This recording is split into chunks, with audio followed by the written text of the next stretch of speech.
الحمد لله الحمد لله المبدئ المعيد الغني الحميد ذي العفو الواسع والعقاب الشديد من هداه فهو سعيد السديد ومن أضله فهو البعيد التريد يعلم ما ظهر وما بطن وما خفي وما علن والصلاة والسلام على سيد الأنبياء خاتم النبيين أنيس الغريبين راحة العاشقين مراد المشتاقين سيد العرب والعجم سيد الأولين والآخرين سيدنا وحبيبنا نبينا وكريمنا ومولانا محمد صلى الله عليه وسلم عبده ورسوله بالهدى ودين الحق أرسله أما بعد فأعوذ بالله من الشيطان الرجيم بسم الله الرحمن الرحيم وما كان المؤمنون لينفروا كافة فلولا نفر من كل فرقة منهم طائفة ليتفقهوا في الدين ولينذروا قومهم إذا رجعوا إليهم لعلهم يحذرون وفي موضع آخر أعوذ بالله السميع العليم من الشيطان اللئين الرجيم فاسألوا أهل الذكر إن كنتم لا تعلمون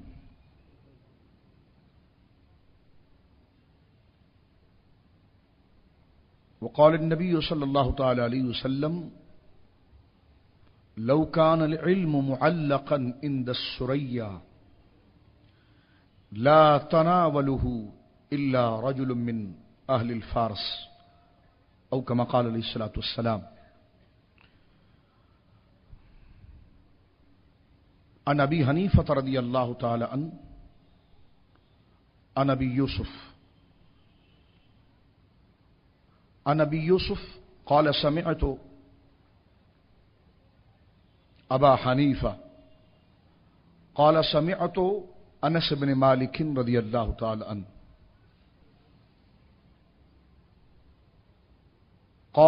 قال النبي صلى الله تعالى عليه وسلم طلب العلم فريضة على كل مسلم أو كما قال عليه الصلاة والسلام.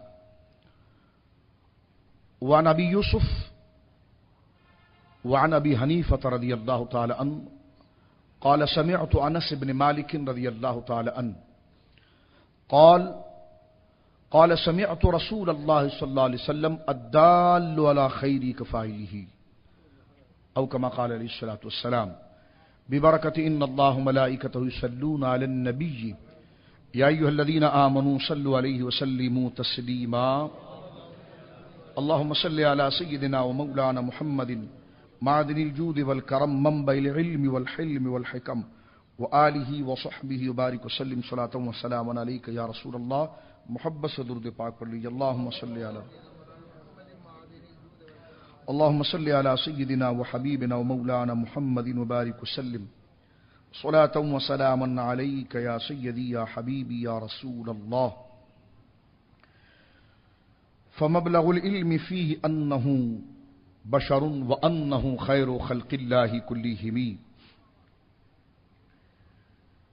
دعا إلى الله فالمستمسكون به مستمسكون بحبل غير منفصم فانسب إلى ذاته ما شئت من شرف فانسب إلى قدره ما شئت من عظم مولاي صل وسلم دائما سرمدا على حبيبك خير الخلق كلهم.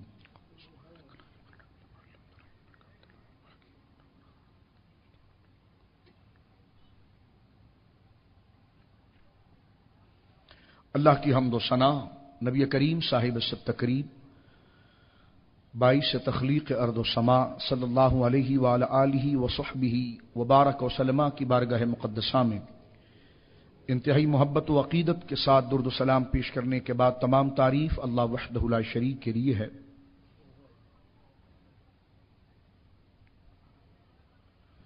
آج کی یہ نشست درس نظام مصطفیٰ کے ایک خاص عنوان کے ساتھ ہے. امام الائمہ، حبر الامہ، کاشف الغمہ،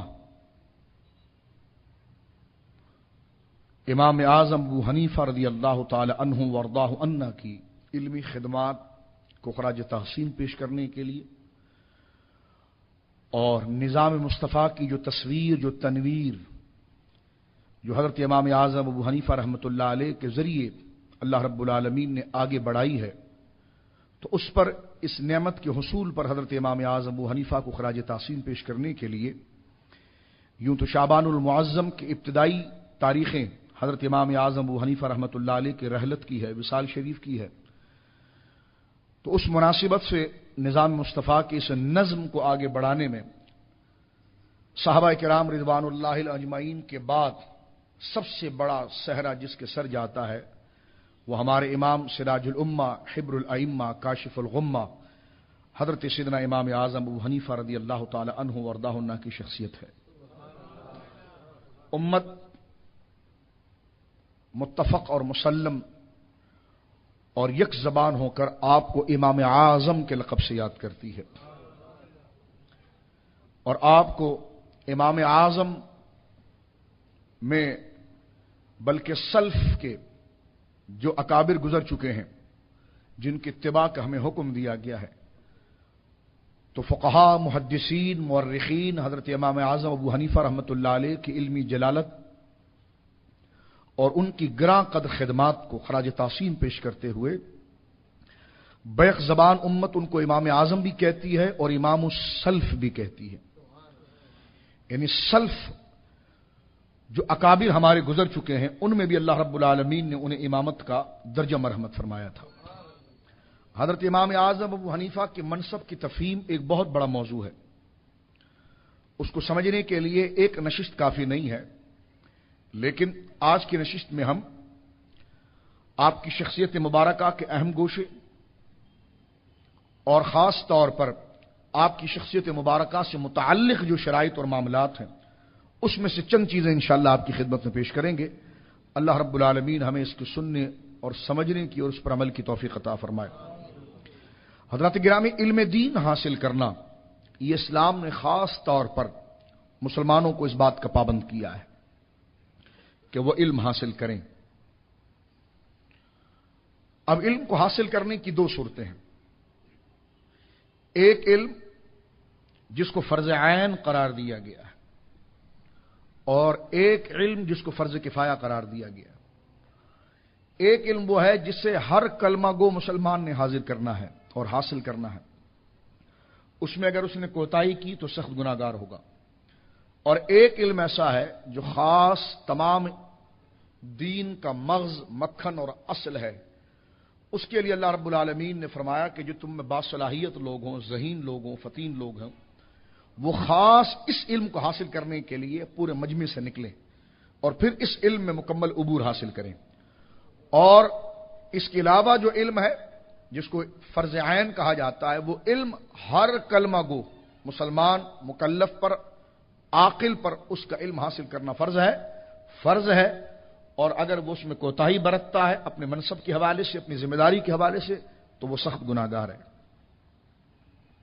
مثلا جس علم کا حاصل کرنا ہم پر فرض ہے وہ کیا ہے؟ اللہ رب العالمین نے جو عبادات ہم پر فرض کی ہیں وہ عبادات قائم کس طریقے سے ہوتی ہے، اس کے اوقات کیا ہیں، ان عبادات کی شرائط کیا ہیں، ان عبادات کی ادائیگی کا طریقہ اور سلیقہ کیا ہے، وہ کن چیزوں سے قائم ہوتی ہیں، کن چیزوں سے فاسد ہو جاتی ہیں، تو وہ عبادتیں جو اللہ نے ہم پر فرض کی ہیں اس سے متعلق جو علم ہے، یہ امام و مقتدی، مجتہد و عامی، ہر کلمہ گو مسلمان کو اس کا علم حاصل کرنا فرض ہے۔ اگر وہ اس میں کوتاہی کرے تو یقیناً وہ گناہگار ہوگا، اور ہر لمحہ نماز پڑھنے کے باوجود اس کا گناہ میں جائے گا۔ مثال کے طور پر جس طرح نماز ہم پر فرض ہے اور دن میں 5 وقت فرض ہے، تو یہ علم حاصل کرنا ہر مسلمان کا، میں بار بار عرض کر رہا ہوں، اس میں جس کو ہم کہتے ہیں عامی، نادان، جاہل، جو بھی ہو یا عالم، تمام کے لیے ضروری اور لازم ہے کہ نماز ہم پر فرض کی گئی ہے، روزہ ہم پر فرض کیا گیا ہے، حج خاص شرط سے ہم پر فرض کیا گیا ہے، زکوٰۃ خاص شرط سے ہم پر فرض کی گئی ہے۔ تو لہذا اگر کوئی شخص زکوٰۃ دینے پر قادر نہ ہو، کوئی شخص اگر حج کرنے پر قادر نہ ہو، تو یقیناً دو چیزیں تو اس پر پھر بھی آ جاتی ہیں، اور وہ یہ ہے کہ وہ نماز پڑھے گا اور روزہ رکھے گا۔ تو نماز جس طرح ایک مستقل عبادت فرض ہے دن میں 5 وقت ہم پر، اس کے متعلق یہ علم حاصل کرنا فرض ہے کہ نماز کے فرائض کیا ہیں، کن چیزوں سے نماز قائم رہتی ہے، اس کے فرائض کیا ہیں، اس کے واجبات کیا ہیں، کن چیزوں سے وہ فاسد ہو جاتی ہے۔ اسی طرح نماز کے شرائط میں پہلی چیز ہے وضو۔ تو وضو کس چیز کا نام ہے، وضو میں کتنے فرض ہے جس کی پابندی ضروری ہے، کس چیز کا لحاظ نہیں رکھا گیا تو وضو ختم ہو جائے گا، وضو کن چیزوں سے ٹوٹ جاتا ہے، وضو کس پانی سے کیا جاتا ہے، وضو کے لیے کن کن اعضاء کو دھونا فرض ہے، پھر وضو کے بعد نماز جو ہم پڑھتے ہیں تو نماز میں کتنے فرائض ہیں جس کا اہتمام ضروری ہے، اس کے بغیر نماز ہی نہیں ہو سکتی، کتنے واجبات ہیں کہ ان میں سے اگر کوئی چھوٹ جائے تو نماز کو دوبارہ پڑھنا پڑتا ہے، اور وہ کون سی ایسی عادتیں ہیں جس سے نماز ٹوٹ جاتی ہے، خراب ہو جاتی ہے، فاسد ہو جاتی ہے۔ یہ علم حاصل کرنا ہر نمازی پر فرض ہے۔ یہ نہیں کہ صرف مسجد میں جا کے نماز پڑھ کے 5 وقت، میں 5 وقت کی نماز پڑھتا ہوں، آپ کو پتا نماز کے فرائض کتنے کا نہیں، تو یہ گناہ میں شمار ہوگا۔ نماز کے واجبات کتنے ہیں جو ضروری ہے، نہیں پتا، یہ گناہ میں شمار ہوگا۔ کن چیزوں سے نماز ٹوٹ جاتی ہے پتا ہے آپ کو کہ نہیں پتا، کہ یہ گناہ میں شمار ہوگا۔ تو نماز پڑھنے کے باوجود بندہ گناہگار رہے گا، کیونکہ یہ وہ علم ہے جس کا حاصل کرنا فرض ہے، یہ وہ علم ہے جس کا حاصل کرنا فرض ہے۔ تو لہذا جس طرح اہتمام نمازوں کی پابندی کا کیا جاتا ہے، اس طرح نماز کے مسائل کو سمجھنے کی بھی پابندی اس طرح کی ہونی چاہیے۔ اور مساجد میں علماء جمعے کے دن اگر اس کو نہیں بیان کرتے تو درس فقہ اکثر جگہ پر ہوتا ہے۔ مارکیٹ میں آسان اردو میں لکھی ہوئی کتابیں موجود ہیں، بالخصوص ہمارے آقا جناب خطیب اعظم حضرت علامہ محمد شفیع اکاڑوی صاحب رضی اللہ تعالیٰ عنہ کی بہت مبارک کتاب ہے نماز کے مسائل، اور بڑی گراں قدر کتاب انہوں نے لکھی ہے، اور بڑے آسان انداز میں حضور خطیب پاکستان رحمۃ اللہ علیہ نے ان مسائل کو لکھا ہے، تو یہ بڑے سستی قیمت میں دستیاب ہو جاتی ہے، آسان اردو کے اندر ہے، تو کم سے کم اس کتاب کو تو حاصل کریں۔ اگر کہیں پر کوئی کہے کہ جناب میں فقہ کا درس نہیں سن پاتا، ہماری مسجد میں نہیں ہوتا، تو آج تو نالج اتنی عام ہو چکی ہے، تعلیم اتنی عام ہو چکی ہے، تو اردو زبان میں، انگریزی زبان میں، پشتو زبان میں، سندھی زبان میں، اپنی ہر مادری زبان میں نماز کے موضوع پر کتابیں موجود ہیں۔ تو دیگر کاروباری، دیگر نوکری، دیگر اور معاملات، اہل و عیال کی شغف اللہ نے ہمیں اصلاً اس لیے نہیں پیدا کیا، اللہ نے اصلاً ہمیں اپنی عبادت کے لیے پیدا کیا ہے، تو ہم اپنے اہل و عیال کے لیے جتنا سوچیں یہ ثانوی پہلو ہے، اصل ہم نے اللہ کی عبادت اور اس کے حکم کی طرف سوچنا ہے۔ تو میرے دوستوں میں آپ کی خدمت میں عرض کر رہا تھا کہ علم کی 2 قسمیں ہیں، ایک ہے فرض عین، جس طرح نمازی کو نماز کا علم جاننا، رمضان آ رہے ہیں تو روزہ جس پر فرض ہوگا وہ اس بات کو جانے گا کہ روزہ نام کن چیز کا ہے، روزہ کب شروع ہوتا ہے، کب ختم ہوتا ہے، کن چیزوں سے روزہ قائم رہتا ہے، کن چیزوں سے روزہ ٹوٹ جاتا ہے، اس کا علم حاصل کرنا ہر روزے دار پر فرض ہے۔ اگر وہ رمضان شریف کا روزہ رکھتا رہا اور مسائل کی طرف اس نے توجہ نہیں دی تو الیاذ باللہ وہ گناہگار ضرور ہوگا۔ یہ نہیں کہ یہ مولانا صاحب نے تو ہمیں بتایا نہیں تھا، تو مولانا صاحب کو بتانا ضروری نہیں ہے، ہمیں پوچھنا ضروری ہے، اس لیے کہ قرآن نے ہمیں پوچھنے کا حکم دیا، فاسألوا اہل الذکر ان کنتم لا تعلمون۔ جب تمہیں کسی بات کا علم نہ ہو تو اپنی ضرورت کے اعتبار سے اہل علم سے پوچھو، اہل علم سے بیان کرو۔ اور ظاہر سی بات ہے ممبر پر اگر بندہ بیٹھ کر ایک عالم اگر درس بھی دیتا ہے تو ہزارہا مسائل، معاشرتی مسائل، نظریاتی مسائل، عقیدے کے مسائل، سماجی مسائل، اخلاقی مسائل، اس کی توجہ ہر طرف ہوتی ہے، اور وقت اس بات کی اجازت نہیں دیتا کہ تمام موضوعات پر محیط ہو کر بات کی جائے۔ تو علماء نے کتابیں لکھ دی ہیں، آسان زبانوں میں لکھ دی ہیں، اس کا ٹرانسلیٹ ہو چکا ہے، اس کا ترجمہ ہو چکا ہے، مارکیٹ میں وہ تمام چیزیں ملتی ہیں۔ تو بس اس کا اہتمام کر کے ہم نے جناب اس چیز کو حاصل کرنا ہے اور مستند علماء کی کتابوں کو لے کر ان مسائل کو جاننا ہے۔ تو حصول علم دین کی 2 قسمیں میں عرض کر رہا تھا، ایک ہے فرض عین اور ایک ہے فرض کفایہ۔ فرض عین یہ ہے کہ جو عبادت اللہ رب العالمین نے ہم پر فرض کی ہے اس کے بارے میں ہم جانیں، تو نمازی کو نماز کے بارے میں جاننا، روزے دار کو روزے کے بارے میں جاننا، حاجی حج کے لیے جا رہا ہے، یہاں ہار پہن لیتا ہے، گجرے پہن لیتا ہے، سب کچھ کر لیتا ہے، لیکن اس کو یہی نہیں پتا ہوتا کہ احرام باندھتے کیسے ہیں اور احرام بنتا کہاں سے، اور نہیں بتائے تو گروپ لیڈر کے سر چڑھ جاتا ہے. تو یقیناً اگر اس کی ذمہ داری ہو تو اپنے مسئلہ ہے، لیکن یہ ذمہ داری ہمارے ساتھ جو جا رہا ہے اس کی بعد میں ہے، پہلے ہماری ہے کہ من استطاع الیہ سبیلا، کہ جب اللہ رب العالمین نے ہمیں استطاعت اور یہ توفیق دے دی ہے کہ ہم پر حج فرض ہو گیا ہے، تو حج صرف ہاروں کا گلدستہ پہن کر مبارکباد کو وصول کرنا یہ بہت بڑی سعادت ہے، اس کی نفی نہیں کر رہا، وہ میں اس پر تنقید نہیں کر رہا، لیکن اصل چیز ہے کہ حج قائم کن چیزوں سے ہوتا ہے، حج کے فرائض کیا ہے، حج کے واجبات کیا ہے، حج کا طریقہ کیا ہے، حج کن ارکان پر مشتمل ہے، اس پر بھی سادی زبانوں میں، آسان اردو میں، آسان انداز میں کتابیں موجود ہوتی ہے. تو حاجی پر یعنی جس پر حج فرض ہو چکا ہے اسے حج کرنے کے ساتھ ساتھ حج کے مسائل کو جاننا چاہیے، نہیں فرض ہے، فرض ہے، فرض صرف جاننا نہیں بلکہ فرض ہے، اسے اس مسائل کو جاننا ہے. اسی طرح رمضان شریف کا مہینہ آ گیا ہے، عموماً لوگ رمضان میں زکوٰۃ نکالتے ہیں، لیکن یہ کوئی طریقہ نہیں کہ رمضان میں زکوٰۃ نکالی جائے. زکوٰۃ کا رمضان سے کوئی تعلق نہیں ہے، زکوٰۃ کا رمضان سے کوئی تعلق نہیں ہے.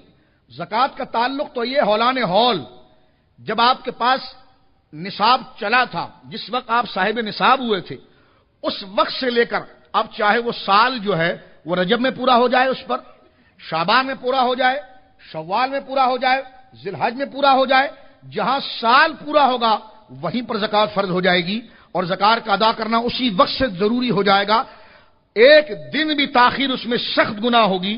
تو یہ ضروری نہیں کہ جناب ہاں جن لوگوں نے جن کا نصاب رمضان میں مکمل ہو رہا ہے وہ یقیناً رمضان میں زکوٰۃ دیں گے، لیکن جن کا شعبان میں سال مکمل ہو رہا ہے پیسوں پر وہ شعبان میں دیں گے، جن کا رجب پر مکمل ہو رہا ہے وہ رجب میں دیں گے. تو لہذا صاحب نصاب کتنے مال پر زکوٰۃ ہوتی ہے، زکوٰۃ کن کن مالوں پر ہوتی ہے، اور اس کا ریشو کیا ہوتا ہے، اس کی فیصد کیا ہوتی ہے، کتنے مال پر کتنی رقم زکوٰۃ کی دی جاتی ہے، اور جو زکوٰۃ کس مال پر ہوتی ہے کتنی دی جاتی ہے، اس کے مصارف کیا ہیں، کہ وہ ادا کرنی ہو تو کس کو دی جائے، اس کا مستحق کون ہوتا ہے، دینے والے کے لیے کیا طریقہ ہے، جس کو دے رہا ہے اس کی کیا شرطیں ہیں. تو جو صاحب نصاب ہے اسے زکوٰۃ کے یہ موٹے موٹے ضروری مسائل جاننا فرض ہے. کیا ہے بولیے؟ فرض ہے. تو لہذا یہ ہے علم دین کا پہلا پہلو جو میری اور آپ کی سب کی ذمہ داری ہے. اللہ رب العالمین نے علم کو حاصل کرنا ضروری قرار دیا ہے، اور حصول علم دین کی دو قسمیں میں نے عرض کی آپ کے سامنے. ایک ہے فرض عین، یعنی وہ عبادتیں جس کا ہمیں مکلف کیا گیا ہے، اس کے بارے میں ہم جانکاری مکمل حاصل کریں.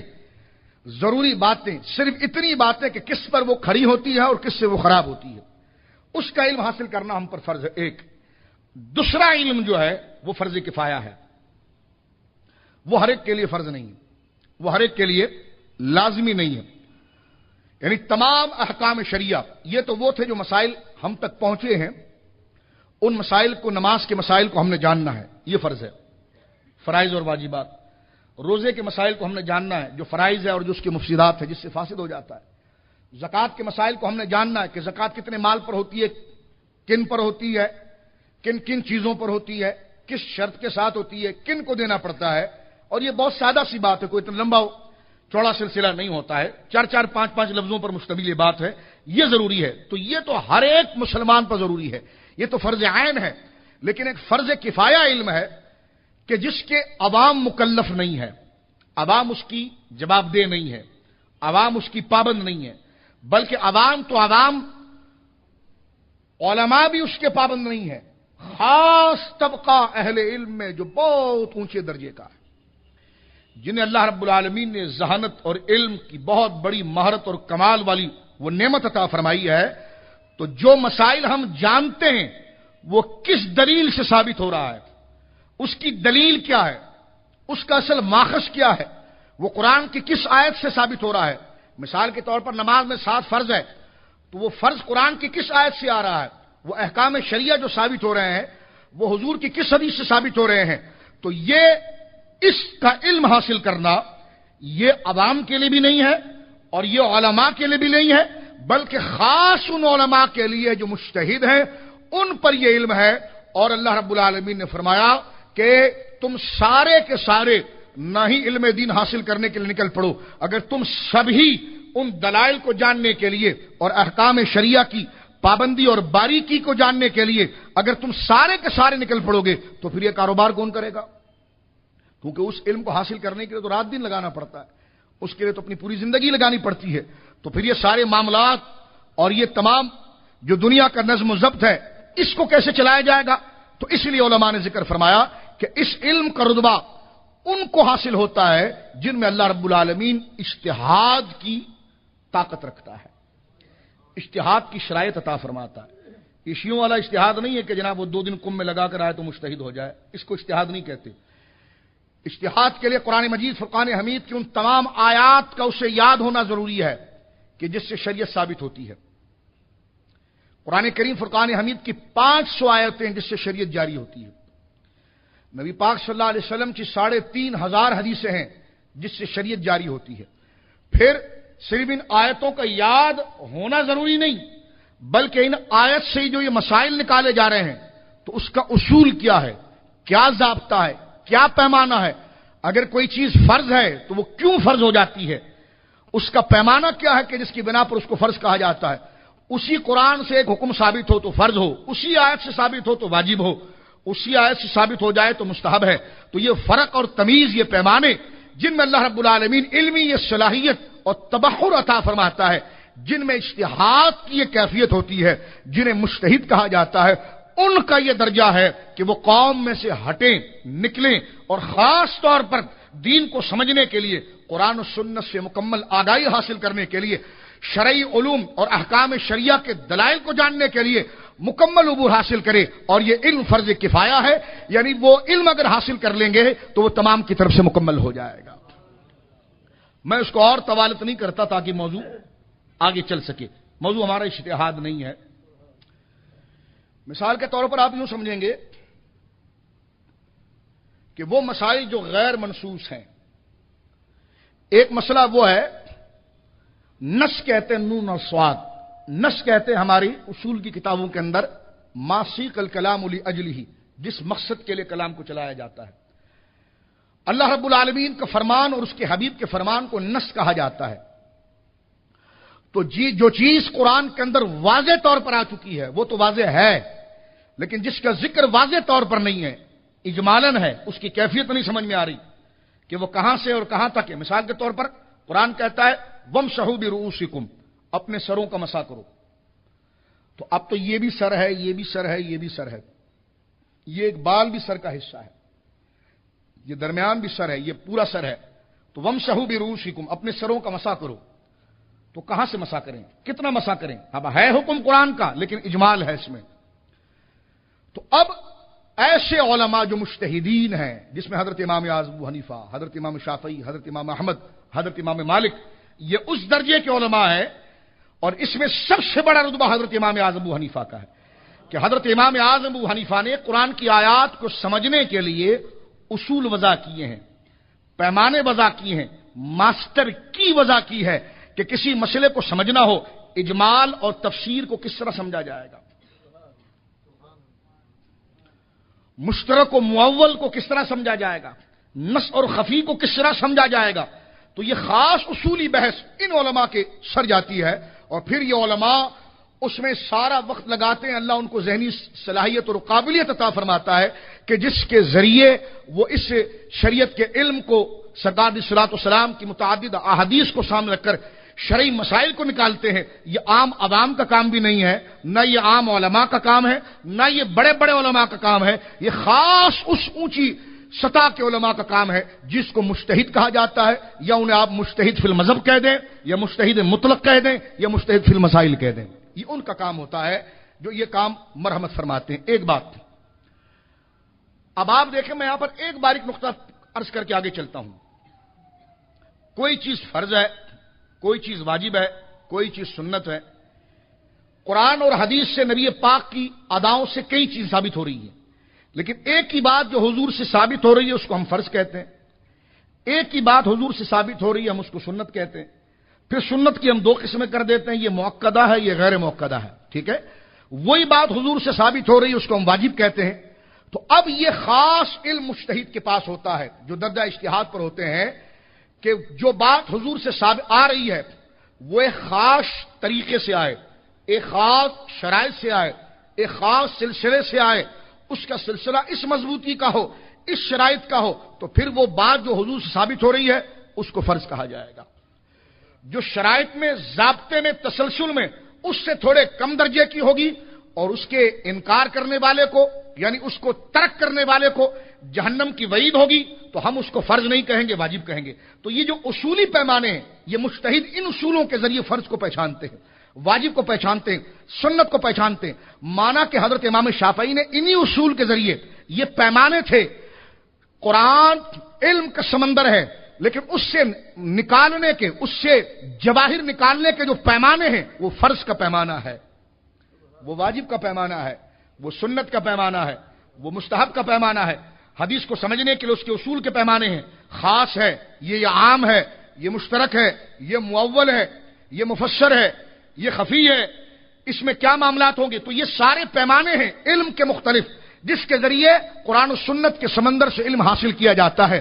مجتہد تو چار ہیں، جس میں امام شافعی، امام احمد اور امام مالک یہ بھی مجتہد ہیں، لیکن ان تینوں مجتہدوں سے بڑے مجتہد امام اعظم اس لیے ہیں کہ یہ جس پیمانے سے مسائل اخذ کرتے ہیں، امام اعظم وہ ہیں جنہوں نے ان کو پیمانہ بنا کر دیا ہے۔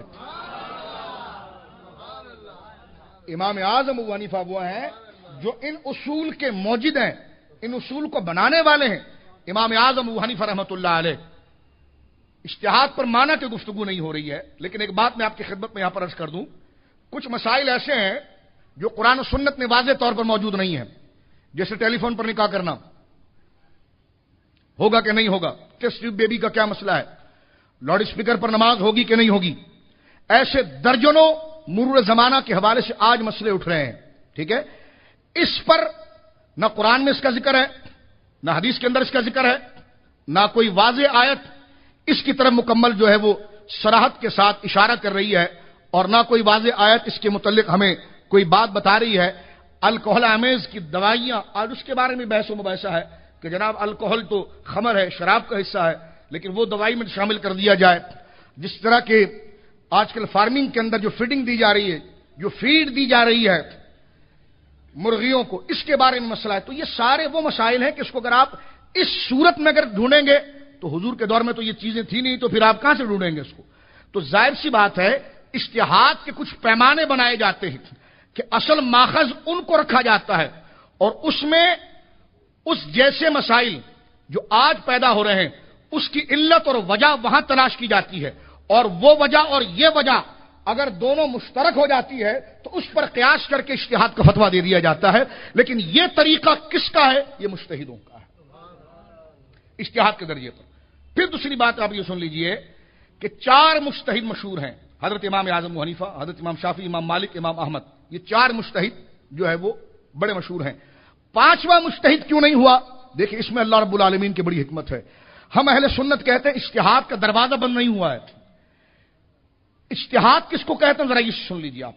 وہ مسائل جو قرآن و سنت کے اندر ذکر نہیں کیے گئے، ایک بہت اونچی سطح کا عالم اس میں خوب غور و فکر کرتا ہے، محنت کرتا ہے۔ اجتہاد جد و جہد کرنے کو کہتے ہیں، علم کے ذریعے اور ان شرائط اور ضابطے کے ذریعے غیر منصوص مسائل میں غور و فکر کرتا ہے، اور غور و فکر کر کے امت کے لیے جو درپیش مسئلہ ہے اس کو قرآن و سنت سے نکال کر دیتا ہے۔ تو یہ جو جد و جہد وہ کر رہا ہے یہ اجتہاد ہے، اور جو کر رہا ہے وہ مجتہد ہے۔ اور حضور نے فرمایا کہ میرے دین میں اجتہاد کرنے والے علماء جب لوگوں کی آسانی کے لیے اور لوگوں کو درپیش مسائل کو حل کے لیے قرآن و سنت کو ماخذ اور دلیل بنا کر جب اس سے فیصلہ کریں گے تو وہ فیصلہ ظاہر سی بات ہے، وہ کوشش، وہ جد و جہد ان کی نفسانی خواہش کے لیے نہیں ہوگی، اپنا علمی غلبہ دکھانے کا نہ ہوگا، بلکہ اسلام نظام حیات ہے، ہر چیز کے بارے میں درس دیتا ہے۔ قیامت تک جو مسئلے پیدا ہوں گے اس کا جواب اسلام کے اندر موجود ہے۔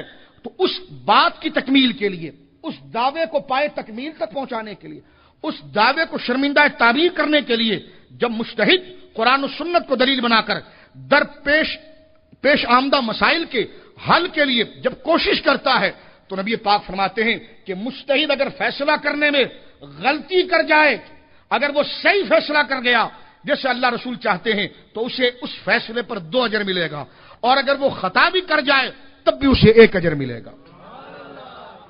لیکن یہ ہر ایک کے لیے نہیں ہے کہ ابو العلا مودودی بھی کتاب اٹھ کے نکلے تو خمینی صاحب بھی کتاب اٹھا کے نکلے، یہ نہیں، یہ ایک الگ موضوع ہے۔ میں نے پہلے عرض کیا کہ ایک بڑا وسیع نظر موضوع ہے، اس میں مجتہد کے شرائط اور تمام معاملات یہ اپنے طرف ہیں۔ آپ تک جو میں بات پہنچانا چاہ رہا ہوں، جو تقریری انداز ہے، جو عامیانہ انداز ہے، اس میں یہ بات پہنچانا چاہ رہا ہوں کہ یہ وہ شخصیات ہیں کہ اگر ان سے خطا بھی سرزد ہو جائے، اگر ان سے خطا بھی سرزد ہو جائے تو پھر بھی یہ اجر کے مستحق ہوتے ہیں۔ جس طرح کے دیکھیے چاروں ائمہ، ان کا فتویٰ بظاہر کسی حکم میں ایک دوسرے کے خلاف ہوتا ہے، لیکن وہ اختلاف عقائد میں نہیں ہوتا، وہ غیر ضروری یعنی فروعی مسائل میں ہوتا ہے، غیر منصوص مسائل میں ہوتا ہے، جس کا عقیدے سے کوئی تعلق نہیں، اور ایک عمل حضور علیہ الصلوۃ والسلام سے مختلف شکلوں میں ثابت ہے۔ ایک صحابی حضور کے پاس آتا ہے، وہ حضور کو ایک کام کرتا ہوا دیکھتا ہے اور پھر وہ چلا جاتا ہے، حالانکہ حضور علیہ الصلوۃ والسلام شارع ہیں اور اللہ کی طرف سے آپ کو اجازت ہے کہ آپ شریعت کے جس معاملے کو اشاعت فرمائیں گے وہ شریعت ہے، لیکن حضور علیہ الصلوۃ والسلام نے ایک کام کبھی کیا اور ایک آدمی نے زندگی میں ایک ہی دفعہ حضور کو دیکھا، وہ حضور کی مسجد شریف میں حاضر ہوا اور اس نے دیکھا کہ حضور علیہ الصلوۃ والسلام نماز میں رفع یدین کر رہے ہیں، رکوع سے جب حضور اٹھتے ہیں تو اپنے ہاتھوں کو کانوں تک لے جاتے ہیں، اور جب حضور سجدے کی طرف جاتے ہیں تب بھی ہاتھوں کو کانوں تک لے جاتے ہیں، جب حضور سجدے سے اٹھتے ہیں تب بھی ہاتھوں کو کانوں تک اٹھاتے ہیں، جب حضور دوسرے سجدے کے لیے کوشش فرماتے ہیں تب بھی کانوں تک اٹھاتے ہیں۔ تو وہ صحابی جب اپنے علاقے میں گیا جس نے ایک دفعہ حضور کو دیکھا تھا، جس نے ایک دفعہ حضور کو دیکھا تھا، وہ مشرف اسلام ہوا، اب جو وہ اپنے علاقے میں چلا گیا دوبارہ اسے حضور سے ملنے کا موقع نہ ملا اور سرکار نے رفیق اعلیٰ کا سفر کیا، اب جو وہ دیکھ کر آیا تھا اپنے لوگوں کو ویسی نماز سے کہائے گا نا کہ بھائی دیکھو میں نے حضور کو ایسے نماز پڑھتے ہوئے دیکھا۔ اب آپ لوگ تو عام لوگ جو کہیں گے یقیناً آپ حضور کے صحابی ہیں، آپ نے حضور کو دیکھا ہے تو ہم آپ سے روایت لے رہے ہیں۔ اب آگے جتنے علماء آئیں گے اس علاقے کی، وہ جب حدیث کی کوئی کتاب لکھیں گے تو پہلے اس صحابی کا نام لکھیں گے کہ اس صحابی نے یہ کہا تھا کہ رسول اللہ صلی اللہ علیہ وسلم نماز یوں پڑھتے تھے۔ امام اعظم کا طریقہ کار یہ ہے، امام اعظم ابو حنیفہ رحمۃ اللہ علیہ شاہ فرماتے ہیں کہ اگر کسی بات پر اگر فتویٰ دینا ہے تو ایک صحابی کی بات نہ دیکھی جائے بلکہ اس مسئلے پر کئی صحابہ کو دیکھا جائے، صرف کئی صحابہ کو نہ دیکھا جائے، ان کے عمر اور درجے کو بھی دیکھا جائے، صرف عمر اور درجے کو نہ دیکھا جائے، کون سرکار کے کتنے قریب رہا کون کتنا دور رہا اس کو دیکھا جائے۔ تو جو علماء شواف ہے اس بات کو کہتے ہیں کہ رسول اللہ صلی اللہ علیہ وسلم نماز میں رفع یدین فرماتے تھے، وہ حضرت وائل بن حجر کی حدیث لاتے ہیں اور کہتے ہیں حضرت وائل بن حجر جو ہیں یہ سرکار کے ہاتھ پر ایمان لانے والے آخر صحابہ میں سے ہیں، لیکن وہ اس بات کو ضرور مانتے ہیں کہ سرکار دو عالم صلی اللہ علیہ وسلم کو انہوں نے ایک دفعہ دیکھا۔ امام اعظم ابو حنیفہ کے ماننے والے امام شافعی کے ماننے والوں سے یہ کہتے ہیں کہ ہم مانتے ہیں کہ حضرت وائل بن حجر نے اسی طرح دیکھا ہوگا، لیکن ہم آپ سے یہ کہنا چاہتے ہیں اصولی طور پر کہ وائل بن حجر یہ وہ صحابی ہیں کہ جنہوں نے حضور علیہ الصلوۃ والسلام کو ایک ہی دفعہ دیکھا اور ایک ہی نماز دیکھا۔ لیکن آئیے ہم اس کے مقابلے پر ایک ایسے صحابی کی بات پیش کرتے ہیں جو صبح شام رسول اللہ کے ساتھ رہا اور کبھی اس نے حضور علیہ الصلوۃ والسلام سے گویا کہ جدا نہیں ہوا۔ پوچھے جی کون؟ کہا جی حضرت عبداللہ بن مسعود رضی اللہ تعالیٰ عنہ، کہا وہ پہلی صف میں حضور سے ہوتے تھے، وہ یہ کہتے ہیں کہ میں نے کبھی حضور علیہ الصلوۃ والسلام کو رفع یدین کرتے ہوئے نہیں دیکھا۔ تو اب امام اعظم ابو حنیفہ کہتے کہ دیکھیں حدیثیں دونوں ہیں، فرمان دونوں بزرگوں کا ہے، لیکن مجتہد کا کام ہوتا ہے کہ ایک کو ترجیح دے اور ایک کو چھوڑے۔ تو ترجیح دینے کے لیے وہ حضور کی صحبت کو دیکھے گا، اس صحابی کے درجے کو دیکھے گا، اس کی عمر کو دیکھے گا، اس کے علمی رتبے کو دیکھے گا۔ تو امام اعظم ابو حنیفہ رحمۃ اللہ علیہ کا اجتہاد تینوں مجتہدوں کے مقابلے میں اس لیے اونچا ہوتا ہے کہ امام اعظم ابو حنیفہ صرف ظاہری روایت کو نہیں دیکھتے، درایت اور فکر اور منشاء مصطفیٰ کو دیکھتے ہیں۔ اس لیے جو مجتہد سالہ سال فکر کر کے اپنے عمر کے آخری حصے میں جب علم میں میچور ہو جاتے ہیں تو وہ کہتے ہیں ہائے ہائے بات تو وہی ٹھیک تھی جو ابو حنیفہ فرما رہے تھے۔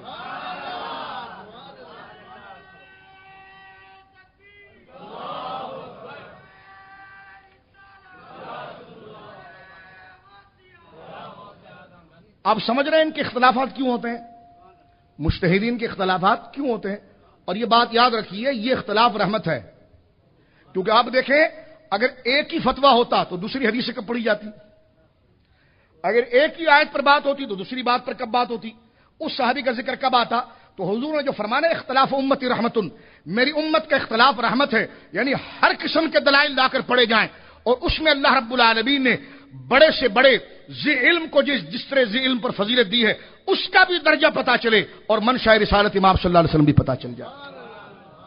مثال کے طور پر ہماری اصول کی کتابوں میں ایک مسئلہ اور میں آپ کی خدمت میں عرض کر دوں، بخاری شریف کے اندر موجود ہے کہ کچھ لوگ حضور علیہ الصلوۃ والسلام کے پاس پہنچے، ان کے جسموں پر خارش تھی، خارش کی بیماری تھی، وہ حضور کے پاس آئے، بخاری کتاب الطب کے اندر موجود ہے۔ تو انہوں نے سید عالم صلی اللہ علیہ وسلم سے عرض کی، یا رسول اللہ ہمارے جسم پر خارش ہے۔ تو سرکار نے فرمایا یہ جو چرانے کے اونٹ کھڑے ہیں نا، ان کا پیشاب پی لو، ان کا پیشاب پی لو تو تمہیں شفا ہو جائے گی۔ تو انہوں نے پیشاب اونٹوں کا پیا تو ان کا زخم صحیح ہو گیا، ٹھیک ہے، زخم صحیح ہو گیا۔ بعد میں انہوں نے جو کیا وہ ایک الگ مسئلہ ہے، ٹھیک ہے۔ اب حضرت دیگر مجتہدین اس بات کی طرف آتے ہیں کہ دیکھو پیشاب تو ناپاک ہے، لیکن حضور علیہ الصلوۃ والسلام نے جب علاج کے لیے طریقہ بتایا ہے تو حضور یہ طریقہ غلط کیسے بتا سکتے ہیں؟ اور حضور کا تو ہر فرمان ٹھیک ہے۔ امام اعظم ابو حنیفہ رحمۃ اللہ علیہ دیکھیں دلیل کیسی لاتے ہیں، امام صاحب ارشاد فرماتے ہیں کہ یہ بات بالکل درست ہے کہ حضور نے یہ فرمایا تھا کہ جاؤ اس اونٹ کے پیشاب کو پی لو تو تمہیں شفا مل جائے گی، لیکن کیا تم نے یہ نہیں دیکھا کہ حضور نے یہ فرمایا تھا کہ وہ قبر میں جو عذاب ہو رہا ہے وہ پیشاب کے قطرے سے نہ بچنے کی وجہ سے ہو رہا ہے؟ ٹھیک ہے۔ اب ادھر نفع کی بات ہے اور یہاں نقصان کی بات ہے، تو لہذا نقصان کو ترجیح دیتے ہوئے یہ بات کہی جائے گی کہ وہ حدیث پاک بھی درست ہے، لیکن اس کا جواب یہ بنے گا کہ یہاں پر تو عذاب قبر کی بھی وعید ہے، تو اس کا جواب یہ بنے گا اور منشاء مصطفیٰ کو ہم یوں سمجھیں گے کہ یہ حضور نے یہ بات اسی قبیلے کے لیے خاص کر رکھی تھی، اور حکم یہ ہوگا کہ نہ پیشاب کو علاج کے طور پر استعمال کیا جا سکتا ہے اور غیر علاج تو ایسی جائز نہیں ہے۔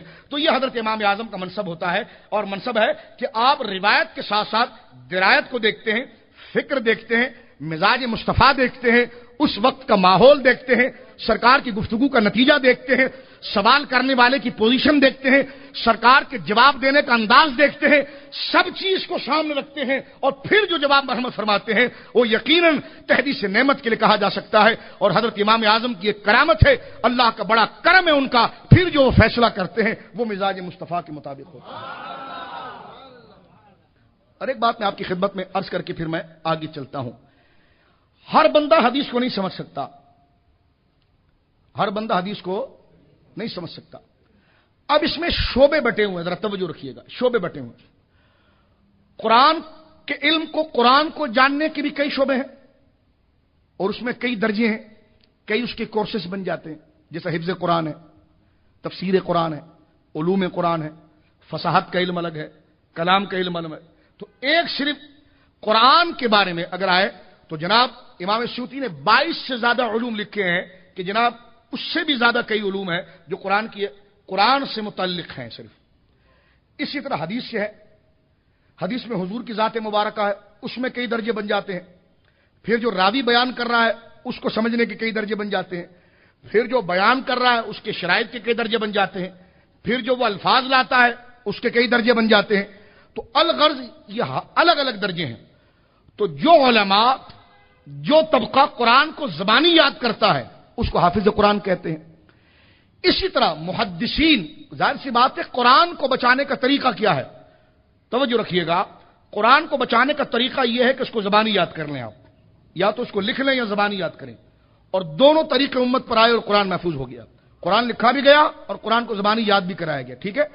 اب ایک بندہ اگر قرآن کو زبانی یاد کر لے اور حافظ ہو جائے، لیکن اس کو اگر آپ مائک پر کھڑا کر کے کہیں کہ جناب اس آیت میں اللہ کیا فرما رہا ہے اور کیا حکم ثابت ہوگا بتائیے، وہ نہیں بتا سکتا، وہ نہیں بتا سکتا، ٹھیک ہے، کیونکہ یہ اس کا شعبہ نہیں ہے، اس کا شعبہ صرف تحفیظ تھا، حفظ کرنا تھا۔ میں اس وقت کئی باتوں کو چھوڑ رہا ہوں، وقت میرے پاس نہیں ہے، ورنہ اسی پر بحث مکمل ہو جائے گی، مجھے آگے امام اعظم کا مرتبہ بتانا ہے۔ اسی طرح میں ساری باتوں سے ہٹ کر صرف ایک جلدی سمجھانے والی ایک مثال صرف آپ کو دے رہا ہوں۔ جس طرح حافظ قرآن جس کا کام قرآن کے متن اور ٹیکسٹ اور مضمون کو یاد کرنا ہے، اس کا کام ترجمہ کرنا نہیں ہے، اس کا کام تفسیر کرنا نہیں ہے، یہ الگ شعبے ہیں، پھر یہ الگ درجے ہیں۔ اس کا کام شان نزول کی طرف نہیں جانا ہے، اس کا کام اس کی عبارات میں فصاحت و بلاغت اور عربی قواعد و قوانین کی طرف آنا، یہ اس کا کام نہیں ہے، یہ الگ شعبہ ہے، الگ سے الگ شعبے ہوتے چلے جائیں گے اس کی، لغت کے اعتبار سے، فصاحت کے اعتبار سے، تفسیر کے اعتبار سے، فنون کے اعتبار سے۔ تو اب یوں سمجھ لیجئے جیسے قرآن کو زبانی یاد کرنے والا حافظ قرآن ہے، اور وہ زبانی اس لیے یاد کرتا ہے کہ قرآن بچ جائے، محفوظ ہو جائے، اسی طرح رسول اللہ کی حدیث کو محفوظ کرنے کے لیے ایک جماعت کھڑی ہوئی جنہوں نے حضور کی حدیثوں کو زبانی یاد کیا، وہ محدثین کی جماعت کہلائی۔ توجہ رکھیے گا، بہت باریک نقطہ میں یہاں پر لے آیا ہوں اور سادے انداز میں آپ کو نکالنا چاہتا ہوں یہاں سے۔ قرآن کو جب محفوظ رکھنا تھا، توجہ یاد رکھو، قرآن کو جب محفوظ رکھنا تھا تو اس کو زبانی یاد کیا گیا، لیکن خالی زبانی یاد کر کے بھی فائدہ کچھ نہیں ہے، صرف اتنا فائدہ ہے کہ قرآن بچا ہے، لیکن اصل فائدہ کہ وہ کہنا کیا چاہ رہا ہے یہ نہیں پتا چلا۔ اسی طرح دوسرے علماء نے اس پر کام کیا۔ اسی طرح میرے دوستو، حدیث رسول کو بچانے کے لیے اس کو زبانی یاد کیا، زبانی جنہوں نے یاد کیا اسے محدثین کہا گیا، لیکن حضور سمجھانا کیا چاہ رہے ہیں یہ کون کرے گا؟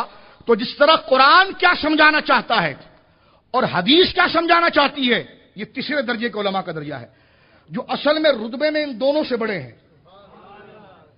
سمجھانے میں تو تیسرے نمبر پر آ رہے ہیں، ان دونوں کا کام، حافظ قرآن کا کام اور محدث کا کام، یہ ماخذ کو بچانا ہے، اور فقہا کا کام ماخذ کو سمجھانا ہے۔ تو امام اعظم ابو حنیفہ رحمۃ اللہ علیہ وہ شخصیت ہے کہ امام بخاری نے حدیثوں کو یاد تو کیا، لیکن امام اعظم ابو حنیفہ نے حدیثوں کو سمجھایا۔ بڑے بڑے محدثین نے حدیث کو یاد کیا۔ حدیث کو یاد کرنا، حدیث کو حفظ کرنا، یہ جماعت محدثین کی ہے، اور منشاء مصطفیٰ، ارادہ مصطفیٰ، یعنی یوں سمجھیں جیسے قرآن علم کا سمندر ہے، اس کو دوسرے انداز میں سنیے، اور حدیث علم کا سمندر ہے یہ سمندر، لیکن اس میں وہی غوطہ زن ہوگا جسے تیراکی آتی ہے۔ جسے تیراکی نہ آتی ہو وہ غوطہ لگائے تو وہ غرق ہو جائے گا۔ ہے یہ علم کا سمندر، اور اس کی تہ میں ہدایت کے جواہر پڑے ہوئے ہیں، اس کے تہ کے اندر ہدایت اور کامیابی کے نگینے پڑے ہوئے ہیں، لیکن ہے اس کی ڈیپ میں، ہے اس کی گہرائی میں، ہے یہ علم کا سمندر، لیکن جائے اندر کون؟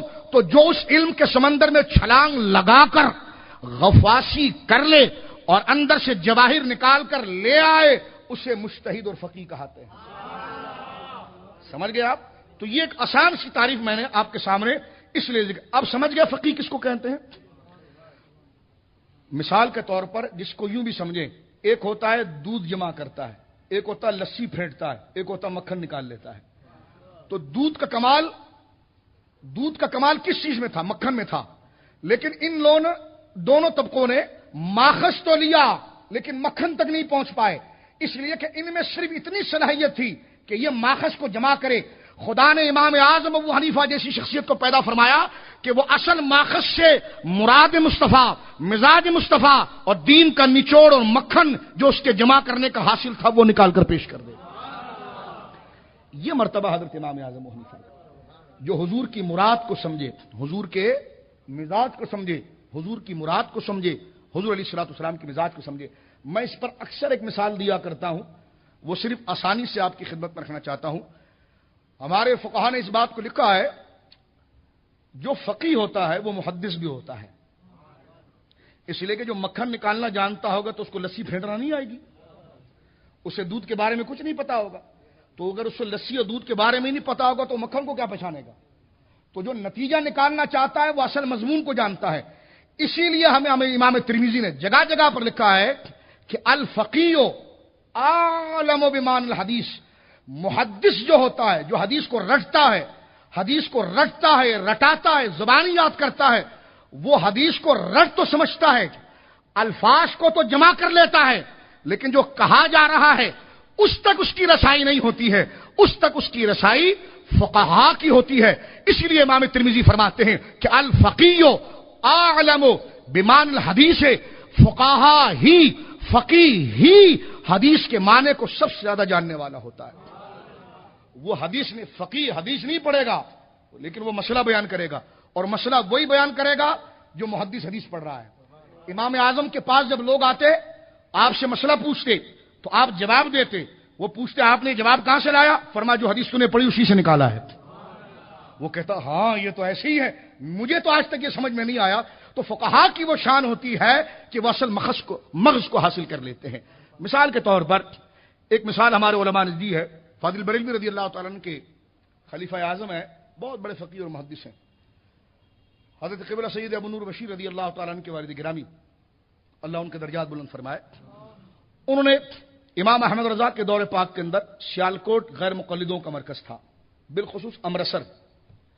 اس وقت امام محمد رضا فاضل بریلوی نے اپنے خلیفہ اعظم علامہ ابو یوسف سیالکوٹی رحمۃ اللہ علیہ کو خاص طور پہ یہاں پر اجازت مرحمت فرمائی, اور وہ امرتسر کے علاقے میں آئے اور وہاں پر آپ نے حدیث اور فقہ پر کام کیا اور لوگوں کے عقیدے اور نظریے کو بچایا, اور حضرت امام اعظم ابو حنیفہ رحمۃ اللہ علیہ کی قول کی بڑی خوبصورت ترویج کی. بڑی پیاری بات آپ نے ذکر فرمائی ہے. ظاہر سی بات ہے ماخذ میں بزرگوں کا نام ہم اس لیے لیتے ہیں, گرمی لگ رہی ہے یا قلبی ٹھنڈک ہو رہی ہے؟ سنیں میری بات ذرا, بزرگوں کا نام اس لیے لیتے ہیں تاکہ برکتیں دگنا ہو جائیں نا, ان کے تصورات اور ان کے مشاہدے کی تاثیر بڑھ جائے. آپ فرماتے ہیں کہ محدثین کا مجمع تھا, جس طرح حافظ قرآن رمضان آنے سے پہلے دور کرتے ہیں نا حفاظ, کیونکہ تراویح میں پڑھنا ہوتا ہے ان کو, تو دور کرتے ہیں. کچھ حافظ سن رہے ہوتے ہیں, وہ دور کر رہے ہوتے ہیں تاکہ جہاں پر غلطی آئے تو پھر اس کو یاد کر لیا جائے, دوبارہ وہ غلطی نہ آئے. اس طرح محدثین کا یہ طریقہ کار ہوتا ہے کہ وہ مساجد اور مدارس کے اندر حدیثوں کا دور کرتے ہیں, اور حدیثوں کے دور کے ان کے طریقے مختلف ہوتے ہیں. وہ خاص نشانیاں ان کی ہوتی کہ تم وہاں سے پڑھو, تم حضرت انس بن مالک کا یہ کلمہ پڑھو, اچھا بتاؤ یہ حدیث جو میں پڑھ رہا ہوں اس کے راوی بتاؤ. تو یہ مختلف انداز میں ان کی یادداشت کے طریقے ہوتے ہیں. تو محدثین حدیث کا دور کر رہے تھے, زبانی یاد کر رہے تھے. ایک شخص آیا اس مجلس کے اندر, اس نے کہا حضرت جب مجلس ختم ہو گئی تو سوالات کے لیے کہا گیا, تو اس نے کھڑے ہو کر کہا کہ میرے پاس میری کھیت میں کنواں ہے, میرے پاس, اس سے آپ مسئلے کو سمجھیں گے اور پھر ہم آگے چلتے ہیں. میرے پاس میری کھیت میں کنواں ہے اور میری کھیت کا رقبہ تھوڑا چھوٹا ہے, اور میرے پڑوس میں جو کھیت والا ہے اس کے پاس پانی نہیں ہے. وہ عموماً مجھ سے پانی کا سوال کرتا ہے کہ مجھے پانی دے دو, میں تمہیں پیسہ بھی دے سکتا ہوں, وہ اجرت کی بھی بات کرتا ہے. تو میں آپ محدثین سے یہ پوچھنا چاہتا ہوں کہ جب میں اپنے کنویں سے اپنی کھیت کو سیراب کر لیتا ہوں, بھر لیتا ہوں, تو کیا میں اپنا یہ پانی بغیر پیسے کو اس کو دے سکتا ہوں؟ بغیر پیسے کو اس کو دے سکتا ہوں, اس سے مجھے اجر ملے گا. محدثین کہنے لگے عجیب بک رہے ہو تم, اجر کی بات کر رہے ہو, یہ تو سخت گناہ ہے.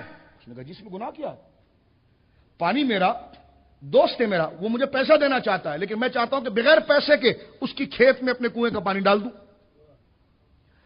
تو میں تو آپ سے اجر کی بات پوچھنے آیا اور آپ کہہ رہے ہیں یہ گناہ ہے, تو یہ گناہ کیوں ہے؟ انہوں نے کہا جی رسول اللہ صلی اللہ علیہ وسلم نے فرمایا کہ اپنی کھیت کا پانی, اپنے پانی سے اپنی کھیت کو سیراب کرو, دوسرے کی کھیت سیراب نہ کرو.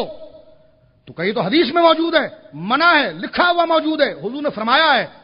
تو ایک امام اعظم کے تلامذہ میں سے وہاں بیٹھے تھے, وہ ہنسنے لگے. تو محدثین نے ان کی طرف کہا کہ تم کیا ہنس رہے ہو؟ فرمایا پیارے حدیث ٹھیک پڑھی ہے, مطلب نہیں سمجھے تم اس کا. حدیث تو ٹھیک پڑھ دی, مطلب نہیں سمجھے. کا مطلب کیا ہے اس کا؟ کہ اس کا مطلب یہ کہ زنا نہیں کرنا. کا اس کا مطلب ہے کہ زنا نہیں کرنا. تو تم کیا سمجھ بیٹھے؟ تو اب آپ اس مثال سے سمجھ گئے کہ محدث کا کام کیا ہوتا ہے اور فقیہ کا کام کیا ہوتا ہے. اسی کو امام ترمذی نے فرمایا تھا کہ الفقیہ اعلم بمعنی الحدیث, فقیہ وہ ہوتا ہے جو حدیث کے معنی کو سب سے زیادہ جانتا ہے. درود پاک پڑھیے.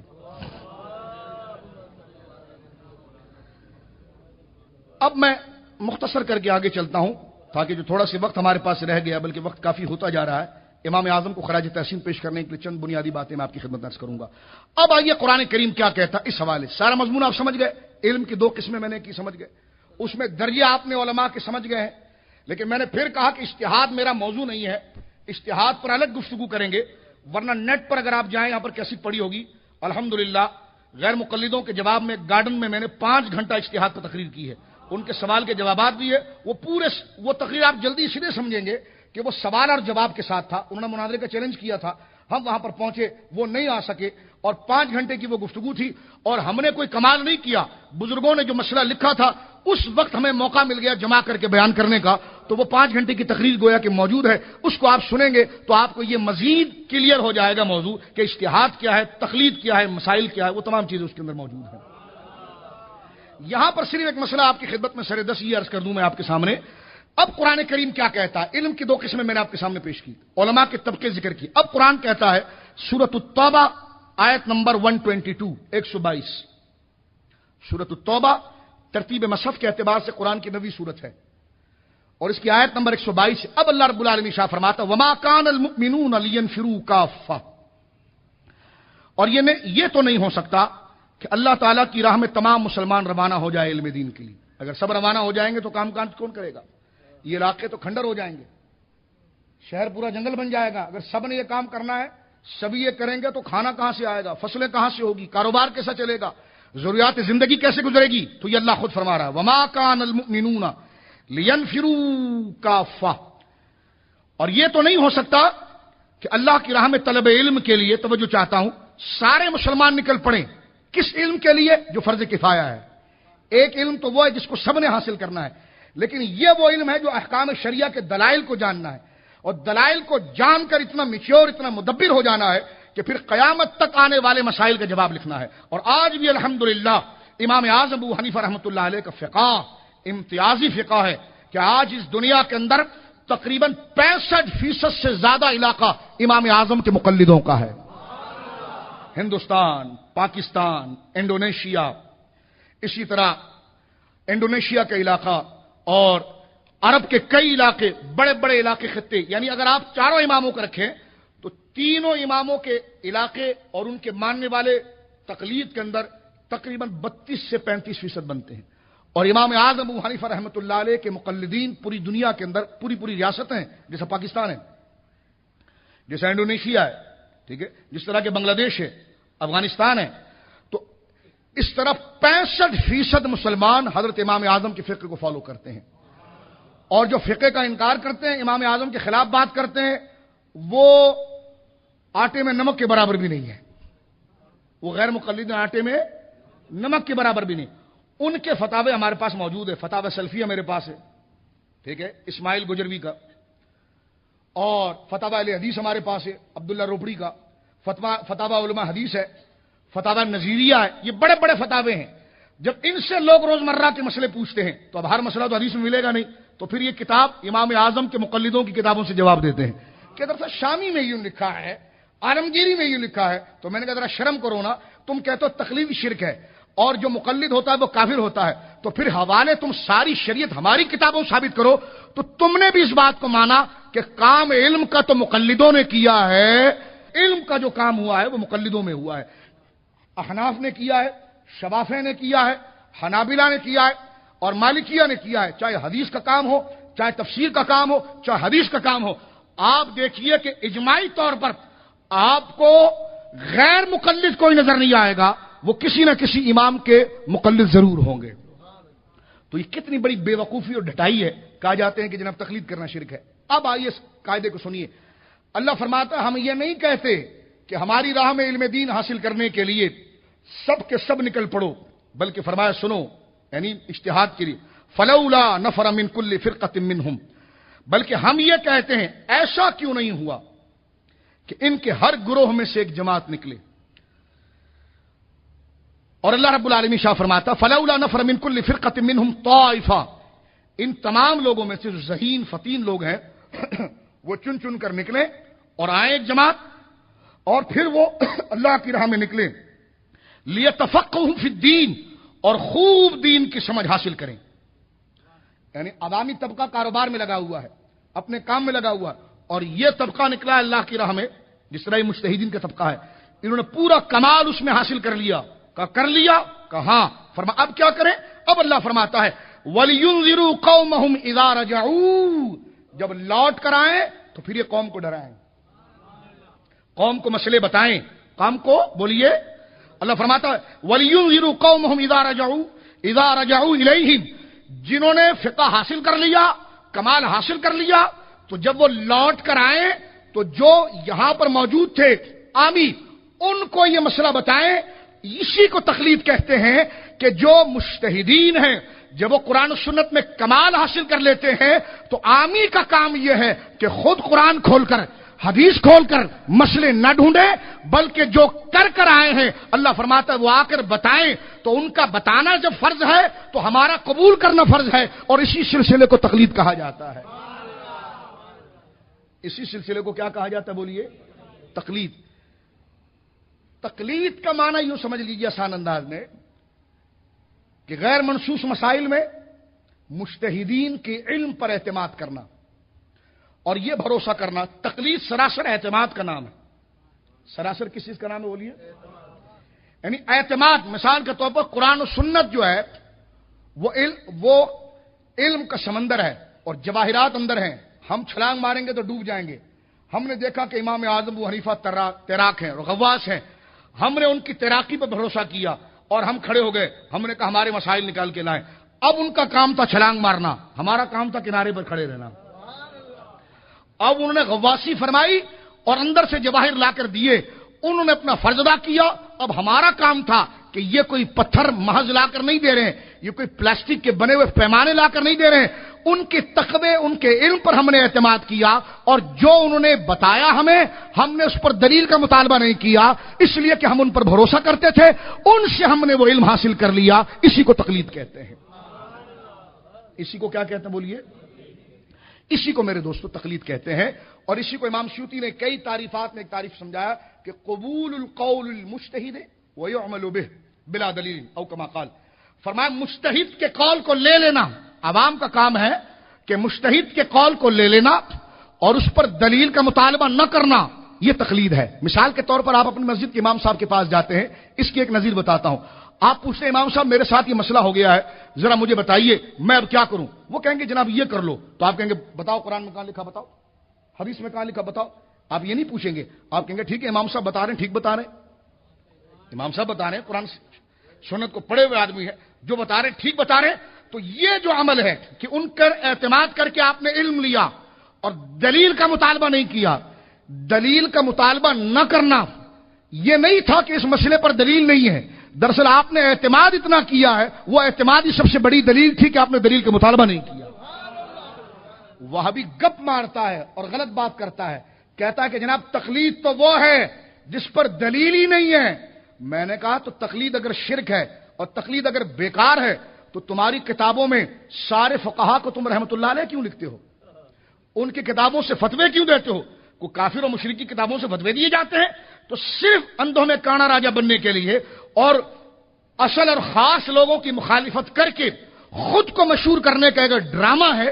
ورنہ حضرات گرامی یہ دور طریقہ کار ہے جس طرح بچہ اپنے باپ پر اعتماد کرتا ہے، بچہ اپنی ماں پر اعتماد کرتا ہے اپنے ذاتی معاملات کے لیے، اسی طرح دین کے معاملات میں امت جو ہے وہ مجتہدین پر اعتماد کرتی ہے اور دلیل جو نہیں مانگتی.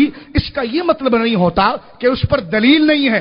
دراصل دلیل سے ہمارے کو سروکار بھی نہیں ہے، اس لیے کہ ہم تو غیر مجتہد ہیں. دلیل تو مجتہد کے لیے ہوتی ہے، اسے دلیل پتا ہے اور اس نے دلیل کے ذریعے ہمیں بتا دیا. ہم عامی تھے، ہم نے اس کے علم پر اعتماد کیا. تو ہمارا تو کام یہ ہے کہ بلا دلیل ہم اس کے مسئلے کو جانیں. اس لیے کہ دلیل کے ساتھ جانیں گے تو پھر دلیل کی ضروریات کا علم حاصل کرنا بھی ہم پر فرض ہو جائے گا. سمجھ گئے آپ؟ اس کو کہتے ہیں تقلید. اور یہ ایک آسان سی تعریف ہے کہ مجتہد کے قول کو قبول کرنا اور اس پر عمل کرنا، یہ ہے تقلید. اب آگے چلتے ہیں تھوڑا تھوڑا اور میں آپ کی خدمت میں اس مسئلے کو مزید کشادہ کرتا ہوں. اور یہ صحابہ کرام رضوان اللہ علیہم اجمعین کے دور پاک کے اندر یہ واضح طور پر تھا. مثال کے طور پر بخاری شریف کے اندر موجود ہے، توجہ رکھیے گا، کتاب الحج کے اندر یہ روایت موجود ہے. حضرت عبداللہ ابن عباس یہ مکہ کے مفتی تھے. میری اردو سمجھ رہے ہیں آپ؟ حضرت عبداللہ ابن عباس یہ مکہ کے مفتی ہیں اور حضرت زید بن ثابت یہ مدینے کے مفتی ہیں. ٹھیک ہے. اب جب حج ہو رہا تھا تو مسئلہ شریعت مطہرہ کا یہ ہے کہ جب آفاقی، توجہ سنیے گا، گرمی مجھے بھی لگ رہی ہے، آپ آرام کر رہے ہیں اور میں بڑی توجہ سے بول رہا ہوں تو تحدیث نعمت کے لیے تھک میں بھی رہا ہوں، لیکن جنبش مت کیجیے گا کیونکہ یہ وہ ناظر اور علمی باتیں ہیں جس کو سننے میں آپ کو اتنا بوجھ لگ رہا ہے تو مجھے سمجھانے میں کتنا بوجھ لگ رہا ہوگا. تو لہذا لیکن سرکار امام اعظم کے صدقے یہ آسان کر کے آپ کے سامنے پیش کیا جا رہا ہے تاکہ مضمون کو مکمل طور پر آپ آسانی سے پڑھیں. اور میں سمجھتا ہوں اس سے دلچسپ کوئی موضوع ہے ہی نہیں. اگر یہ لذت آپ کو لگ گئی نا تو اس سے دلچسپ کوئی موضوع نہیں ہے. اب ذرا توجہ میری طرف رکھیے گا. یہ بات میں صرف آپ میرے بھائی ہیں، میں نے آپ کو متنبع کرنے کے لیے یہ بات میں نے آپ کے سامنے کی ہے. درود پاک پڑھیے ذرا.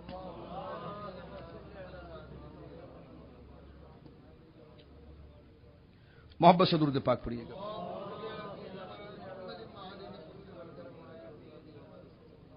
صلوات و سلام. حضرت امام اعظم ابو حنیفہ رحمۃ اللہ علیہ کے حوالے سے جو یہ بات میں آپ کی خدمت میں عرض کر رہا ہوں، تقلید کے حوالے سے، تاکہ اس کے گوشوں کو آپ مکمل طور پر بڑی آسانی سے سمجھ سکے. میں نے کیا بات کی کچھ یاد ہے آپ کو؟ ابھی جو جملہ میں نے چھوڑا تھا. ہاں ٹھیک ہے، جزاک اللہ. دیکھیں صحابہ کے دور میں تقلید کے کئی نمونے تھے. دراصل اس وقت فقہ کئی تھا، کئی مجتہد صحابہ موجود تھے، اس لیے کئی مجتہد تھے اور ان کے کئی مقلد تھے. لیکن جب دور حضرت شاہ ولی اللہ محدث دہلوی رحمۃ اللہ علیہ ذکر فرماتے ہیں کہ دور جب آگے بڑھا، جب یہ صحابہ وصال کر گئے، تابعین کا دور آیا، تو علمی وہ صلاحیت نہیں رہی جو پہلے تھی. ٹھیک ہے. اب جو فقہ تھے، کسی کے پاس صرف نماز کے مسئلے پر عبور تھا، کسی کے پاس کوئی حج ہی کے مسئلے کا ماہر تھا، کوئی جناب جو ہے کہ وہ زکوٰۃ کے مسئلے کا ماہر تھا، کوئی کسی خاص مسئلے کا ماہر تھا. تو متعدد شعبوں کے فقہ تھے. لیکن امام اعظم ابو حنیفہ رحمۃ اللہ علیہ نے جو فقہ کو مرتب کیا اور اپنے شاگردوں کے ذریعے لکھوایا، زندگی رہی انشاءاللہ میں اپنی مسجد میں عنقریب وقت مجھے ملا تو امام اعظم کے تلامذہ پر گفتگو کروں گا، حضرت امام ابو یوسف اور حضرت امام ظفر، حضرت امام عبداللہ بن مبارک اور حضرت امام محمد. یہ اجلا امام اعظم ابو حنیفہ کے شاگرد ہیں. اور امام بخاری جن کے شاگرد ہیں، تو امام بخاری کے استاد ان کے جوتیوں کو اپنے سر پر رکھتے تھے اور یہ امام اعظم کی جوتیوں کو اپنے سر پر رکھتے تھے. تو اندازہ لگائیے کہ میرے امام کا رتبہ کتنا بلند ہے. تو جو لوگ امام بخاری اور امام اعظم کا تقابل کرنے کی کوشش کرتے ہیں وہ امام بخاری کے روح مبارک کو ناراض کرتے ہیں، اس لیے کہ امام بخاری کو اس بات کے یہ وہی لوگ ہیں جس طرح کہ حضرت علی کے رتبے کو اٹھا کر حضرت ابو بکر پر بڑھانے کی کوشش کی جاتی ہے. تو یہ وہی لوگ ہیں کہ یہ اہل سنت کا نام لے کر یہ سنیت میں خاص قسم کی رافضیت کو لاتے ہیں، اور حضرت امام بخاری جن کا وہ رتبہ ہے ہی نہیں ان کو اٹھا کر جناب امام اعظم ابو حنیفہ پر بڑھانے کی کوشش کرتے ہیں، جبکہ نہ اس سے حضرت امام بخاری خود خوش ہیں، نہ ان کی رضا ہے، نہ امت اس قسم کے ڈھکوسلے کو پسند کرتی ہے. اب میں یہاں پر آپ کی خدمت ابھی عرض کروں گا، تھوڑا سا وقت مجھے دیجئے کہ امام بخاری کے کاندھوں پر نہیں ان کی گردنوں پر امام اعظم کے احسان ہیں. بخاری شریف جو آج ٹکی ہوئی ہے نا اور رکھی ہوئی ہے، یہ امام اعظم کے صدقے ہے. امام اعظم کے تلامذہ کے صدقے. ہم چیلنج کرتے ہیں غیر مقلدوں کو کہ جو حوالے میں آگے لا کر رکھ رہے ہیں، ہمت ہے تو اس کو ہلا کر بتا دو کہ آج بخاری شریف کا جو صحرا لوگوں کے سر پر کھلتا ہے، اس کے پیچھے جس نے سپورٹ کیا ہے وہ امام اعظم کے در کے بھکاری ان کے تلامذہ ہیں. ان کے سپورٹ پر بخاری رکھی ہوئی ہے، اور اگر وہ نکال دیا جائے تو امام بخاری کی خصوصیات بھی ختم ہو جائے گی، اس لیے کہ امام بخاری جن خصوصیات کی بنا پر مشہور ہے ان میں 99% وہ خصوصیت امام اعظم کی وجہ سے ہے. اب میں آ رہا ہوں اس موضوع کی طرف، ذرا دیکھیے. تو میں عرض کر رہا تھا کہ تقلید جو ہے، تھکے تو نہیں، تقلید جو ہے وہ صحابہ کے دور میں بھی رہی.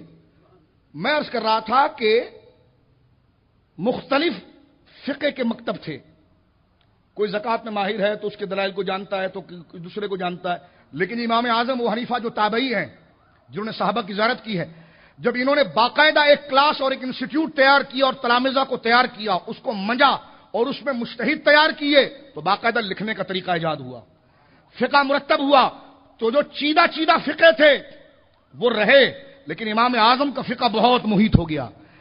2 صدی ہجری تک ان کے فقہ زندہ رہے، لیکن امام اعظم کا فقہ 3 درجے آگے ہو گیا. 3 صدی آئی تو امام اعظم کا فقہ 5 درجے آگے ہو گیا. شاہ ولی اللہ محدث دہلوی لکھتے ہیں جب 4 صدی ہجری چلی اس میں سارے فقہ ختم ہو گئے اور صرف فقہ حنفیہ تمام فقہوں کے اوپر آ گیا.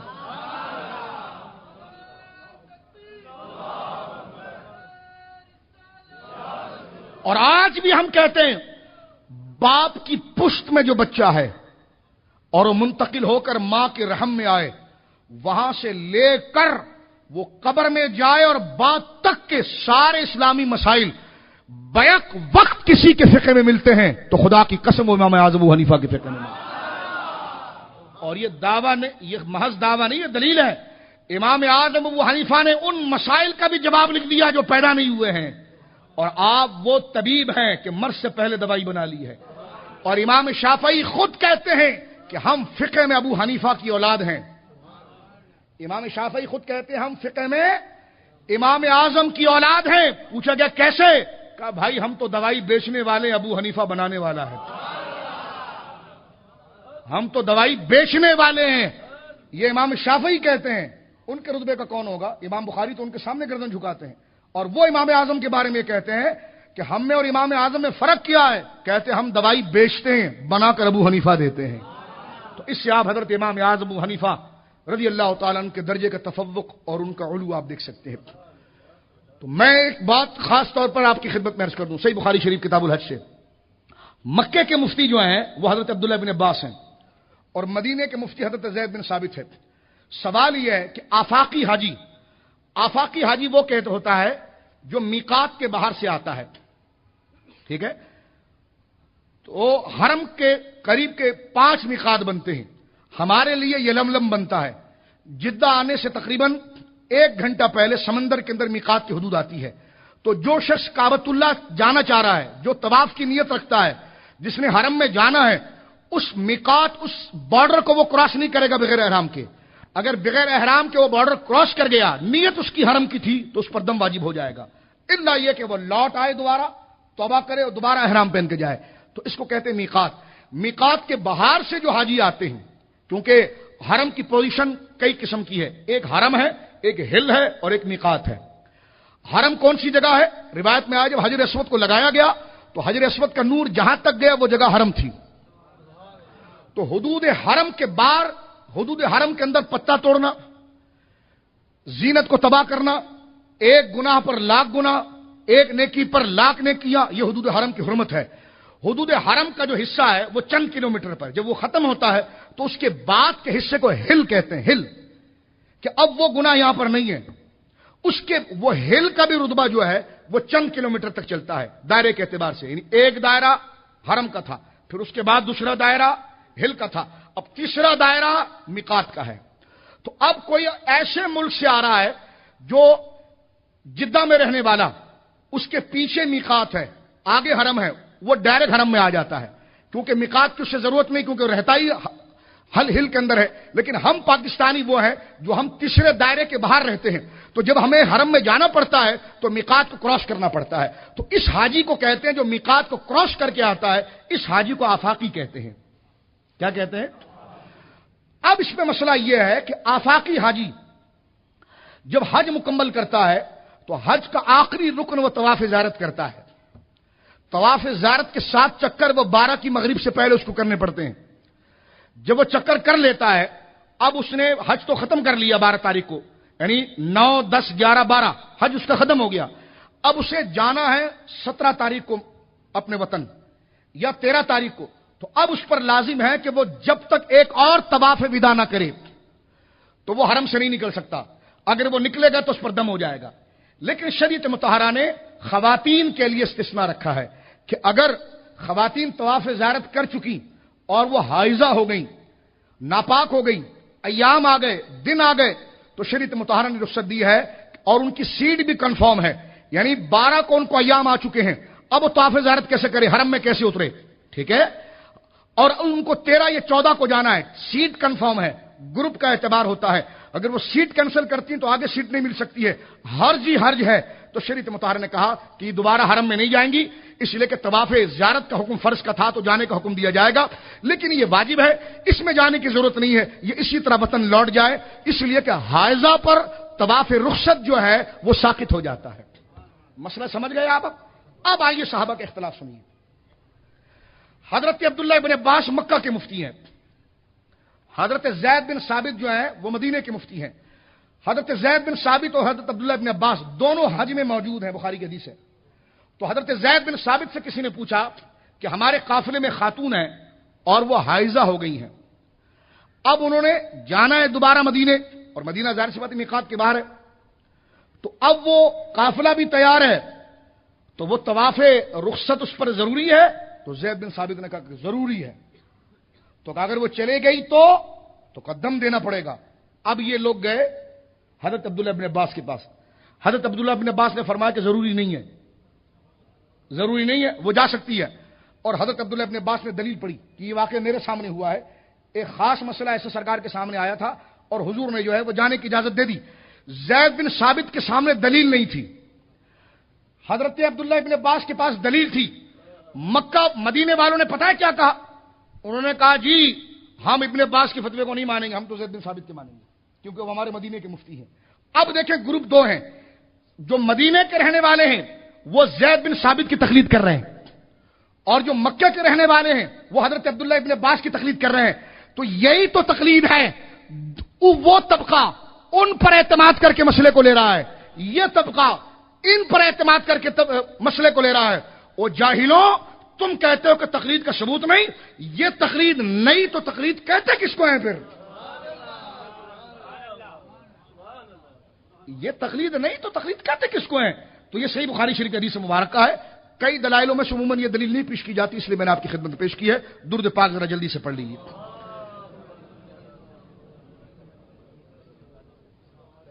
اب آئیے اختصار کے ساتھ میں امام اعظم کی شان پڑھتا ہوں۔ تو امام اعظم کے سال ثواب کی نیت سے محبت سے، دیکھو امام اعظم کو آپ کی ضرورت نہیں ہے، ان کو اللہ نے درجہ دیا ہے، اب آپ جتنی محبت سے پڑھو گے یہ آپ کے لیے باعث سے برکت بن کر لوٹے گا۔ اللہم صلی علی، اب بھی ترغیب کا کوئی اثر نہیں، محبت سے باواز بلند پڑھی، اللہم صلی علی مولانا محمد المادن الجود والکرم وآلہ وصحبہ بارک وسلم، صلاۃ و سلام علیک یا سیدی یا رسول اللہ۔ حضرت امام اعظم ابو حنیفہ کے سلسلے مبارک پر ہم چلتے ہیں۔ امام اعظم ابو حنیفہ رحمۃ اللہ علیہ کی تاریخ ولادت کے بارے میں دو قول ہیں، بڑے مشہور، اقوال تو کئی ہیں، دو قول مشہور ہیں، ایک 70 ہجری ایک 80 ہجری، ایک 70 ہجری اور ایک 80 ہجری، یعنی حضور علیہ الصلوۃ والسلام کا وصال مبارک رفیق اعلیٰ کا سفر 10 اور 11 کے درمیان ہجری پہ ہو رہا ہے، ٹھیک ہے، اور حضرت امام اعظم ابو حنیفہ کوفے میں پیدا ہو رہے ہیں سن 80 ہجری میں۔ تو آپ دیکھیں دور رسالت سے کتنے قریب ہیں۔ امام اعظم ابو حنیفہ کے پوتے ہیں امام اسماعیل بن حماد، امام اعظم کے پوتے، اور یہ بات میں ذرا جلدی سے سمجھا دیتا ہوں۔ امام اعظم ابو حنیفہ رحمۃ اللہ علیہ کی کوئی بیٹی نہیں ہے، ان کو ابو حنیفہ اس نسبت سے نہیں کہا جاتا، امام اعظم کا ایک ہی بیٹا ہے وہ حماد ہے، اور یہ حضرت حماد کے بیٹے اسماعیل بن حماد، یہ حضرت امام اعظم ابو حنیفہ کے پوتے ہیں، اور ان کا رتبہ اور مقام اتنا بڑا ہے کہ تاریخ بغداد میں خطیب بغدادی خود کہتے ہیں کہ حضرت عمر کے زمانے سے لے کر، توجہ چاہتا ہوں، حضرت فاروق اعظم کے زمانے سے لے کر اب تک قاضی اسماعیل بن حماد بن نعمان بن ثابت، یعنی حضرت فاروق اعظم کے دور سے لے کر آج تک، اور راوی کہتے ہیں کہ آج تک امام اعظم کے پوتے حضرت اسماعیل جس دور میں ہیں، اس دوران اس عرصے میں اتنا بڑا کوئی عالم نہیں آیا جو حضرت اسماعیل کے ہم پلہ ہو۔ یہ امام اعظم کے پوتے ہیں، بولو سبحان اللہ۔ کسی نے پوچھا کہ حسن بصری بھی ان کے برابر کے نہیں؟ کہا وہ بھی نہیں ہے، یہ حسن بصری سے بھی بڑے ہیں۔ تو آپ اندازہ لگائیے یہ امام اعظم کے پوتے ہیں حضرت اسماعیل بن حماد، اسماعیل ان کا نام ہے، ان کے والد کا نام حماد ہے، ان کے دادا کا نام امام اعظم ابو حنیفہ ہے۔ تو یہ اپنے دادا کا خود شجرہ ذکر کرتے ہیں اور بات اشارہ فرماتے ہیں۔ حضرت امام اسماعیل بن حماد کہتے ہیں ولیدہ جدی فی سنہ 80، میرے دادا 80 ہجری کو پیدا ہوئے۔ کیا فرماتے؟ میرے دادا 80 ہجری کو پیدا ہوئے، اور اس پر کثیر روایات موجود ہے، اور یہ وہ ہجری ہے جس میں کئی صحابہ کرام رضوان اللہ علیہم اجمعین وہاں پر موجود ہے۔ اب تھوڑا آگے چلیں۔ امام اعظم ابو حنیفہ رحمۃ اللہ علیہ کا اصل نام ہے نعمان۔ کیا نام ہے؟ اور یہ بڑی پیاری ترتیب ہے، امام اعظم کے دادا کا نام بھی نعمان ہے، اور سلسلہ یوں ہے کہ نعمان بن ثابت بن نعمان، نعمان بن ثابت بن نعمان۔ تو حضرت امام اعظم لقب ہے، امام اعظم لقب ہے، امام السلف لقب ہے، سراج الامہ لقب ہے، امام المسلمین لقب ہے، امیر المومنین فی الحدیث والفقہ یہ لقب ہے. سراج الامہ، حبر الائمہ، کاشف الغمہ یہ لقب ہے. ابو حنیفہ کنیت ہے اور نام آپ کا نعمان ہے رضی اللہ تعالیٰ عنہ. تو حضرت امام اعظم ابو حنیفہ، میں آپ کے وقت کی قدر جانتا ہوں. جو بزرگ میرے بیٹھے ہیں میں ان کی صحتیابی کی بھی دعا کرتا ہوں، ان کی ہمت کو بھی سلام پیش کرتا ہوں کہ وہ تشریف فرما ہے. لیکن یہ نشست کو مکمل کرنے کے لیے صرف میں امام اعظم کی تاریخ یہ پڑھ رہا ہوں، ذرا توجہ سنیے. اور ان تمام باتوں کو اوائڈ کروں گا، چھوڑ دوں گا کہ جس بات سے تسلسل لازم نہ آئے. اب تک جو میں نے باتیں کی ہے صرف آپ کا مزاج بنانے کے لیے، تاکہ آپ کو پتا چلے کہ آپ سن کس کو رہے ہیں، کن کے مناقب کو آپ سن رہے ہیں. اس لیے حضرت امام اعظم کی یہ بات میں نے آپ کے سامنے پیش کی ہے. امام اعظم ابو حنیفہ رحمۃ اللہ علیہ کا نام نعمان، والد کا نام ثابت، دادا کا نام نعمان، اور پھر ان کے والد کا نام مرزبان. یہ فارس کے رہنے والے تھے. خاندانی تعارف، نام آپ نے سن لیا، ولادت کی تاریخ آپ نے 80 ہجری دیکھ لی، نام سن لیا. اب جلدی سے آئیے خاندانی تعارف. خاندانی تعارف کے لیے امام اعظم کی مولودگاہ جہاں پر آپ پیدا ہوئے کئی الفاظ ہیں. ایک تو کابل افغانستان، ایک تاریخ میں جملہ یہ ہے کہ آپ کی ولادت کابل میں ہوئی ہے. ایک روایت یہ ہے کہ بابل میں ہوئی ہے، اور ایک یہ کہ نسا میں ہوئی ہے جہاں کے امام نسائی تھے. ایک یہ کہ ترمز میں ہوئی ہے. یہ تمام علاقے ماوراء النہر کے ہیں. یہ مختلف علاقے ہیں، لیکن اگر یہ مختلف قول کو جمع کرتے ہیں اس پر ہم مختلف ہو جاتے ہیں کہ حضرت امام اعظم حنیفہ رحمۃ اللہ علیہ فارسی النسل ہے، فارس کے رہنے والی. یہ فارس کا علاقہ اور یہ تمام علاقے فارس کے اندر ہی آتے ہیں. اور آپ کے پوتے حضرت اسماعیل اس بات کو بڑے واضح طور پر ذکر کرتے ہیں. تاریخ بغداد کے اندر یہ بات موجود ہے. انا اسماعیل بن حماد و ابن نعمان و ابن ثابت و ابن نعمان بالمرزبان من ابناء فارس الاحرار واللہ ما وقع علی رق قط. فرمایا حضرت اسماعیل کہتے ہیں کہ میں اسماعیل، میرے والد حماد، ان کے والد حضرت نعمان، ان کے والد ثابت، ان کے والد مرزبان کہتے ہیں کہ ہم فارس کے نوجوانوں میں سے ہیں، ہم فارس کی قوم میں سے ہیں. لیکن سنو، فارس کے غلام نہیں، فارس احرار، ہم آزاد ہمیشہ رہے ہیں. ہمارے خاندان میں کوئی غلام نہیں ہوا کیونکہ غلامی کا دور تھا، لیکن فرماتے ہمارے خاندان میں کوئی غلام نہیں ہوا. واللہ ما وقع علی رق قط، ہمارے خاندان میں غلامی کبھی نہیں آئی ہے. یہ حضرت اسماعیل خود کہتے ہیں، جو پوتے ہیں اس بات کو ذکر کرتے ہیں. لیکن یہ فارس کے تھے، لیکن ان کے دادا جو ہیں امام اعظم ابو حنیفہ کے، یہ مولا کائنات کے بڑے عاشق تھے. یہ وہ دور ہے جب حضرت علی شیر خدا رضی اللہ تعالیٰ عنہ کوفے کے اندر اپنی خلافت کو سنبھالے ہوئے ہیں. کوفے میں اور رش کر کے بولو سبحان اللہ. کسی کو پتا چلے کہ لاہور میں حضرت علی موجود ہے تو تم یہاں بیٹھے رہو گے؟ لوگ جہاز کا ٹکٹ کٹا رہے ہوں گے، تم میدانوں میں یوں بھاگنا شروع ہو جاؤ گے کہ تم جہازوں میں جاؤ، ہم تو پیدل بھاگتے ہوئے جائیں گے کہ حضرت مولا علی یہاں پر ہے. تو حضرت امام اعظم و حنیفہ کے دادا حضرت مولا علی کے بڑے عاشق تھے. وہ ہجرت کر کے باقاعدہ کوفہ آئے، حضرت علی رضی اللہ تعالیٰ عنہ کی خدمت میں آئے. کیونکہ یہ خاندان ابھی مسلمان ہوا تھا تو حضرت علی شیر خدا کرم اللہ وجہ الکریم کی نظر ان پر خاص تھی. فقہ یہاں آیا ہے، حضرت علی کا خاص نظر تھی. اور حضرت علی شیر خدا رضی اللہ تعالیٰ عنہ ان کو نوازتے تھے. حضرت ثابت جو امام اعظم ابو حنیفہ کے والد ہیں، تو ان کے دادا جو ہیں نعمان، امام اعظم کے دادا امام اعظم کے والد کو گود میں اٹھائے ہوئے، جو وہ بچپن میں تھے گود میں اٹھائے ہوئے حضرت علی کے پاس آئے، اور حضرت علی کی گود میں حضرت امام اعظم ابو حنیفہ کے والد کو دیا، حضرت ثابت کو. حضرت علی سبحان اللہ، حضرت علی شیر خدا نے حضرت ثابت کو اپنی گود میں لیا. روایت میں یہ بھی آتا ہے کہ اپنا لعاب بھی چٹایا اور پھر برکت کی دعا کی. اور حضرت اسماعیل بن حماد پوتے یہ کہتے ہیں کہ میرے پردادا ثابت کو جو لعاب چٹایا تھا مولا نے اور جو دعا کی تھی، وہ دعائے برکت میرے دادا ابو حنیفہ کے نام سے مشہور ہوئی ہے.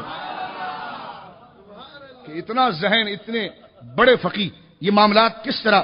اور اس پر ایک واقعہ جو ہے بڑا مشہور ہے، ہمارے علماء نے لکھا ہے کہ فارس کے اندر فارسیوں کی عید کے دو تہوار تھے، ایک نوروز تھا، ایک مہرجان تھا.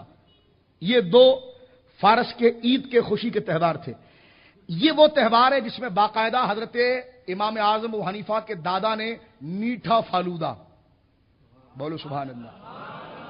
یہ حسین، امام حسین کے شربت سے چڑھتے ہیں، اور امام جعفر صادق کے میٹھے حلوے سے چڑھتے ہیں. لیکن مولا علی کو پسند بھی یہی ہے اور رسول اللہ کو بھی پسند یہ ہے.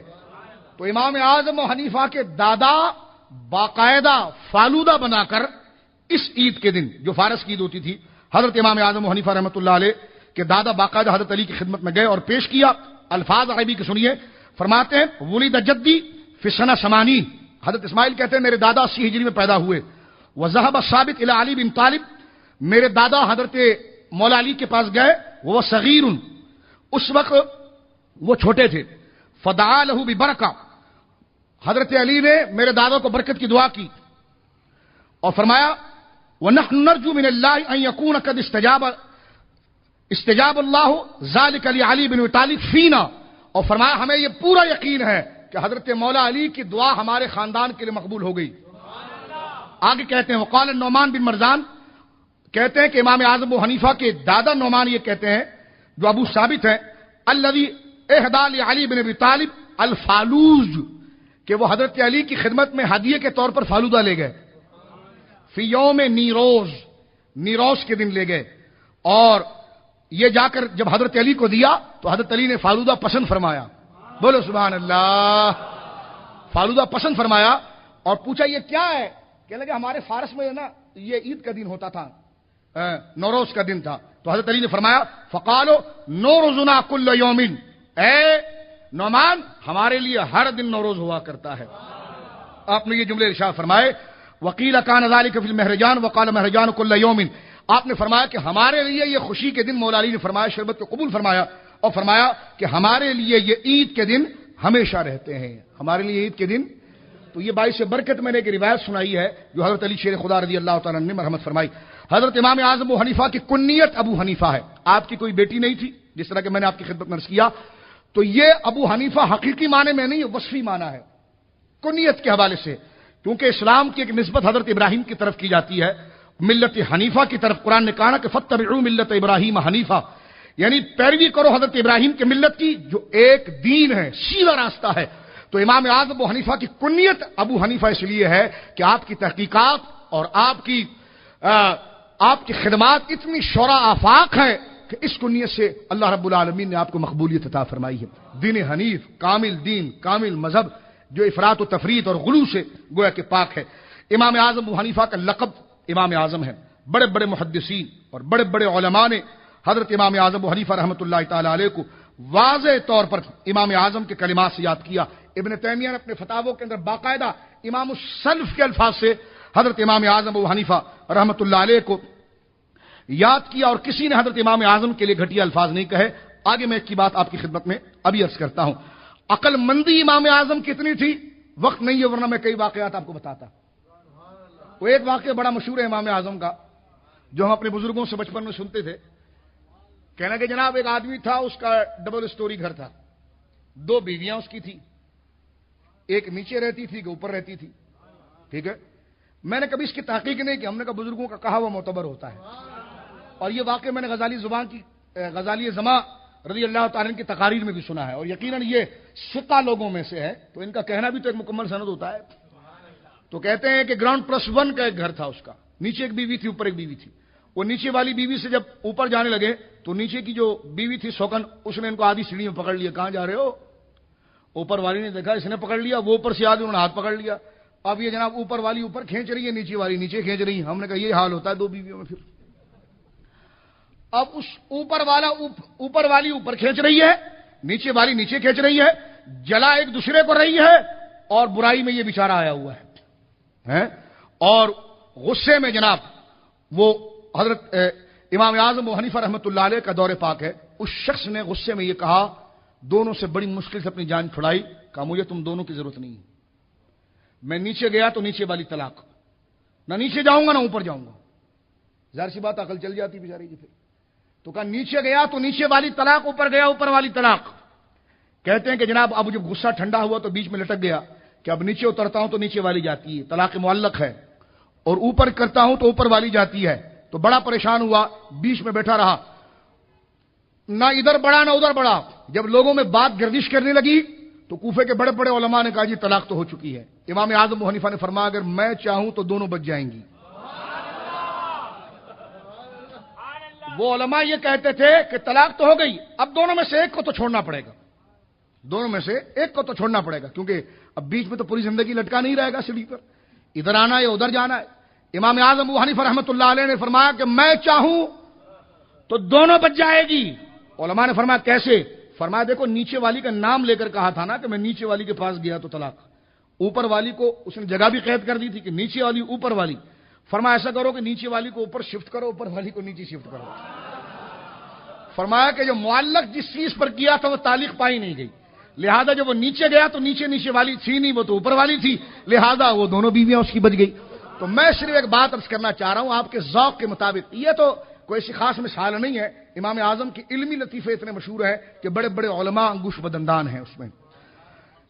حضرت امام اعظم ابو حنیفہ رحمۃ اللہ علیہ کے بارے میں محدثین کہتے ہیں کہ لو وزن عقل ابی حنیفہ بعقل نصف اہل الارض لرجع بهم، کہتے ہیں آدھی زمین کو ایک پلڑے میں رکھ دیا جائے، آدھی زمین کے لوگوں کی عقل کو ایک پلڑے میں رکھ دیا جائے، اور آدھی زمین کے لوگوں کی عقل ایک پلڑے میں، اور ایک پلڑے میں تنہا ابو حنیفہ کی عقل کو، تو کہتے ہیں پلڑا امام اعظم کی عقل کا بھاری رہے گا۔ یعنی اللہ رب العالمین نے وہ ذہانت اور کمال عطا فرمایا تھا۔ کثرت عبادت، شب گزاری ایسی ہے، شب بیداری، کہ حضرت امام محمد کہتے ہیں کہ پورا دن حضرت امام اعظم ابو حنیفہ رحمۃ اللہ تعالی علیہ ہمیں پڑھاتے، فجر سے ظہر، ظہر سے عصر، عصر سے مغرب، مغرب سے عشاء، اور عشاء کی نماز کے بعد مؤذن کو کہتے ہیں مسجد کا دروازہ بند کر دے اور چلے جا۔ اللہ ان باتوں کو صرف بیان نہیں، کچھ ہمیں عمل کی بھی توفیق عطا فرمائے۔ مؤذن کو کہتے چلے جا، پورا دن آپ نے پڑھایا، اور کہتے ہیں کہ پھر مؤذن جب دروازہ بند کر رہا ہوتا تو امام اعظم کی چیخیں نکل رہی ہوتی اور اللہ اکبر کہہ کر آپ کھڑے ہوتے، اور مؤذن کہتا ہے کہ ایک نہیں متواتر دفعہ میرا مشاہدہ ہے کہ جب میں فجر کے وقت دروازہ کھولنے آتا ہوں مسجد کا تو اس وقت دیکھتا ہوں کہ امام اعظم ابو حنیفہ سجدے میں ہے اور رو رہے ہیں اور اپنی داڑھی کو پکڑا ہوا ہے کہ یا اللہ تو ابو حنیفہ کو معاف فرما دے۔ تو حضرت امام محمد کہتے ہیں رضی اللہ تعالیٰ میں نے امام اعظم کو کبھی ٹیک لگا کر آرام کرتا ہوا بھی نہیں دیکھا۔ جس طرح سرکار غوث اعظم کی 40 سال والی وہ کرامت مشہور ہے نا کہ عشاء کے وضو سے فجر کی نماز پڑھنا، یہ امام اعظم ابو حنیفہ کے لیے بھی ہے۔ اور حضرت امام اعظم ابو حنیفہ کے بارے میں امام ذہبی نے سیرہ اعلام النبلاء اور دیگر کتابوں میں لکھا ہے کہ مسعر بن قدام، یہ بہت بڑے تابعی ہیں، یہ کہتے رأیت ابا حنیفہ قرأ القرآن فی رکعۃ، امام اعظم ابو حنیفہ ایک رکعت میں پورا قرآن پڑھتے تھے۔ اللہ اکبر، ایک رکعت میں، اور لکھتے ہیں کہ بہت مضبوط حافظ تھے کہ جب پڑھتے تو حفاظ کا جمع غفیر ہوتا تھا، وہ اپنی اصلاح کرتے تھے، امام اعظم ابو حنیفہ کی غلطی کہیں نہیں آتی تھی، ایک رکعت کے اندر پورا قرآن پڑھتے تھے۔ امام ذہبی نے لکھا کہ وہ کون لوگ ہیں جو ایک رکعت میں پورا قرآن پڑھا کرتے تھے، تو امام ذہبی کہتے 4 آدمی بڑے مشہور ہیں اس نیکی میں کہ جن کے بارے میں یہ کہا جاتا ہے کہ وہ ایک رکعت میں پورا قرآن پڑھتے تھے۔ سب سے پہلے تو حضرت عثمان غنی ذی النورین رضی اللہ تعالیٰ عنہ، دوسرے حضرت تمیم داری رضی اللہ تعالیٰ عنہ، اور تیسرے حضرت سعید بن جبیر جو اہل بیت کی محبت میں شہید ہوئے ہیں رضی اللہ، اور چوتھے جو ہے وہ حضرت امام اعظم ابو حنیفہ رحمۃ اللہ علیہ کی شخصیت مبارکہ ہے کہ ایک رکعت کے اندر پورا قرآن مجید آپ پڑھ لیا کرتے تھے۔ اب آئیے جو چند باتیں رہ گئی ہیں اس میں یہ کہ آپ وہ عظیم شخصیت ہیں جن کے بارے میں رسول اللہ صلی اللہ علیہ وسلم نے پہلے فرمایا تھا، حضرت سلمان فارسی، فارس کے رہنے والے تھے نا، ان کی پشت پر ہاتھ رکھ کر حضور نے فرمایا تھا اے فارسی سن، لو کان الدین عند الثریا لذهب به رجل من فارس او قال من ابناء فارس حتى يتناوله، فرمایا کہ علم اگر لوگوں کے سینوں سے نکل جائے، ان کی عقل و ذہانت سے نکل جائے اور ثریا ستارے کے پاس چلا جائے، حضور فرماتے ہیں لوگوں سے بہت دور ہو جائے، اسے کوئی شخص، یعنی لوگوں میں اتنی عقل نہ ہو کہ دین سمجھے، تو حضور یہ مثال دے رہے ہیں کہ لوگوں سے علم نکل کر، لوگوں سے علم نکل کر، دانائی نکل کر ثریا ستارے کے پاس چلی جائے، کوئی اسے لا نہ سکے، لیکن ہاں فارس کا ایک نوجوان ہوگا جو دوبارہ لے آئے گا، اور یقیناً دور صحابہ کے بعد وہ علم دوبارہ اگر اس دھرتی پر کسی نے متعارف کرایا اسی ذہانت کے ساتھ تو حضرت امام اعظم ابو حنیفہ رحمۃ اللہ علیہ۔ اس لیے کوئی کہے جناب اس میں ابو حنیفہ رضی اللہ تعالیٰ کا نام نہیں ہے، تو علماء نے، علامہ ابن حجر مکی نے خیرات الحسان میں فرمایا کہ ہم تمہیں چیلنج کرتے ہیں۔ امام سیوطی نے فرمایا، شافعی ہے امام سیوطی لیکن حضرت امام اعظم کی شان میں پوری کتاب لکھی ہے، فرمایا کہ میں چیلنج کرتا ہوں لوگوں کو کہ بتاؤ امام اعظم کے علاوہ فارس میں بڑا عالم تھا کون؟ فارس میں بڑا عالم تھا کون؟ اور آپ کا ہم پلہ غیر لوگوں میں نہیں گزرا تو فارس میں کون گزرا ہے؟ فرمایا یہ معجزہ مصطفیٰ ہے جو سرکار علیہ الصلوۃ والسلام مرحمت فرما رہے ہیں. درود پاک پڑھیے، یہ معجزہ مصطفیٰ ہے. اور آخر میں سنتے چلیے، میں بات کو اختتام کی طرف لے چلوں گا. اس میں ایک بات سر دست پیش کر دوں. آپ نے حضرت انس بن مالک کو اپنی سر کی آنکھوں سے دیکھا ہے. آپ نے حضرت عبداللہ بن اوفا، یہ حضور کے صحابی، ان کو دیکھا ہے. اس کے علاوہ کئی صحابہ کو حضرت امام اعظم ابو حنیفہ نے دیکھا ہے. اور ایک نہیں، کئی اجلہ علماء، امام جلالدین، حضرت امام ذہبی نے تذکرۃ الحفاظ، جو ایک مقدس کتاب ہے، حفاظ محدثین کی کتاب ہے، امام اعظم کا طبقات حفاظ میں ذکر کیا اور کہا یہ بات تو مسلم ہے، را ابو حنیفہ انس بن مالک رضی اللہ تعالیٰ عنہ، کہ امام اعظم ابو حنیفہ رحمۃ اللہ علیہ نے سرکار کے صحابی، سرکار کے خادم، سرکار کے غلام، جنہوں نے 10 سال حضور کی خدمت کی ہے، اور وہ کہتے میں 8 سال کا تھا جب آقا مدینے آئے تھے. انہی کے گھر حضور آرام فرماتے تھے. حضرت انس بن مالک کہتے ہیں 10 سال میں حضور کے ساتھ رہا. حضور نے نہ مجھے کبھی ڈانٹا، نہ کسی بات کو میں نے، کسی چیز کا میں نے مطالبہ کیا تو میرے آقا نے نہ کہا، نہ میں نے کوئی فرمائش جب کی تو سرکار نے نہ اگر کہا، کہ سرکار میں نہ لا ہے نہ حاجت اگر کی ہے، جو میرے امام نے ترجمہ کیا. فرمایا میرے آقا نے اتنی شفقت کی. کہتے ایک دن دریا رحمت مصطفیٰ جوش میں آیا. سرکار نے فرمایا انس خدا تیری اولادوں میں برکت دے. حضرت انس بن مالک وہ صحابی ہیں جن کے 100 بیٹے ہیں. کتنے؟ 100 بیٹے ہیں. حضرت انس بن مالک بصرہ کی سرزمین پر آپ آرام فرما رہے ہیں، بہت بڑے صحابی ہیں. حضرت انس کے حضرت امام اعظم کہتے ہیں میں نے ان کی زیارت کی ہے. تو امام ابو یوسف نے پکڑ لیا، کہا حضور کیسے دکھتے تھے صحابی رسول؟ فرمایا اپنی داڑھی پر لال خضاب لگایا کرتے تھے. کہا کچھ سنا بھی آپ نے ان سے؟ کہا سنا ہے. کہا کیا سنا ہے؟ کہا میں دیکھ رہا تھا کہ حضرت انس بن مالک کہہ رہے تھے کہ قال رسول اللہ صلی اللہ علیہ وسلم، قال رسول اللہ صلی اللہ علیہ وسلم، رسول اللہ نے فرمایا طلب العلم فریضۃ علی کل مسلم، کہ علم کا حاصل کرنا ہر مسلمان پر فرض ہے. اور الدال علی خیر کفائل، کئی احادیث ہے جو حضرت امام اعظم ابو حنیفہ رحمۃ اللہ علیہ نے حاصل کی ہے. ایک الگ موضوع ہے امام اعظم کے حدیث کے مرتبے اور مقام کا. تو امام اعظم ابو حنیفہ رحمۃ اللہ علیہ بڑے جلیل القدر تابعی بھی ہیں. تھوڑی سی گفتگو رہ گئی ہے چند منٹوں کی، میں کہوں گا بڑی توجہ سنیے، اب بات بڑی اہم آ رہی ہے. علماء نے لکھا کہ امام اعظم سے محبت کرنا سنیت کی نشانی ہے، اور آپ سے بغض رکھنا بدعتی اور رافضی کی نشانی ہے. بدعتی اور رافضی کی نشانی ہے. کرسیوں پر جو میرے حضرات بیٹھے ہیں بالکل کرسیوں پہ بیٹھے، لیکن جوتا ادباً اتار دیں، اور اگر آپ تھک گئے ٹانگوں پر ٹانگیں رکھیں تو کوئی حرج نہیں ہے، لیکن جوتا آپ کے پاؤں کے اندر نہ ہو. ادب کے ساتھ اس موضوع کو مزید سماعت فرمائیں.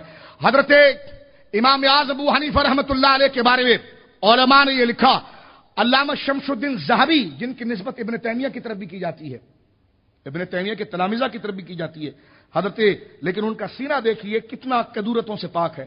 آپ نے الکاشف، ان کے مختصر سی اسماء الرجال کی کتاب ہے، اس میں بھی آپ نے تابعی لکھا ہے. اور آپ نے حضرت امام اعظم ابو حنیفہ رحمۃ تذکرۃ الحفاظ میں بھی لکھا ہے. میزان الاعتدال کے اندر ایک جرح موجود ہے، اور یہ بھی امام ذہبی کی ہے، لیکن علماء نے کہا کہ یہ بدبختوں کی تحریف ہے، اس لیے کہ حضرت امام ذہبی نے میزان الاعتدال حفاظ کے لیے نہیں لکھی تھی، یہ عام ایرے غیر راویوں کے لیے لکھی تھی، ان پر جرح کی ہے. امام اعظم کے لیے جو جرح اور غلط بات میزان الاعتدال کے اندر جو لکھی ہوئی ہے، یہ من گھڑت بات ہے، شامل کی گئی ہے، ورنہ خالص نکھرے ہوئے جو صرف حفاظ طبقہ ہے جن پر جرح نہیں ہے، اس میں امام اعظم کو شامل کیا امام ذہبی نے تذکرۃ الحفاظ کے اندر. یہ بھی سردست جواب آپ یاد رکھیے. تو امام اعظم کے بارے میں امام ذہبی اس بات کو لکھتے ہیں کہ امام ابو معاویہ دریر جو بہت بڑے حافظ الحدیث ہیں، کوفے کے محدث ہیں، وہ کہتے ہیں حب ابی حنیفہ من السنہ، ابو حنیفہ سے محبت کرنا یہ سنیت کی علامت ہے. بولو سبحان اللہ. اور اسی طرح ایک اور بہت بڑے محدث ہیں حضرت امام عبدالعزیز بن ابی رواد، بہت بڑے محدث ہیں، یہ کہتے ہیں من احب ابا حنیفہ فهو سنی ومن ابغضه فهو مبتدع. فرمایا جو امام اعظم سے محبت کرے وہ سنی ہے، اور جو آپ سے بغض رکھے پکا بدعتی ہے. کیا فرمایا؟ پکا بدعتی ہے. یہ اقوال ذرا سنتے چلیے. اس کے بعد مزید فرمایا آپ نے، آپ فرماتے بین، بڑی پیاری بات کہتے بیننا و بین الناس ابو حنیفہ، کہتے ہیں ہمارے اور لوگوں کے درمیان تمیز اور فرق ابو حنیفہ کے ذریعے ہوتا ہے.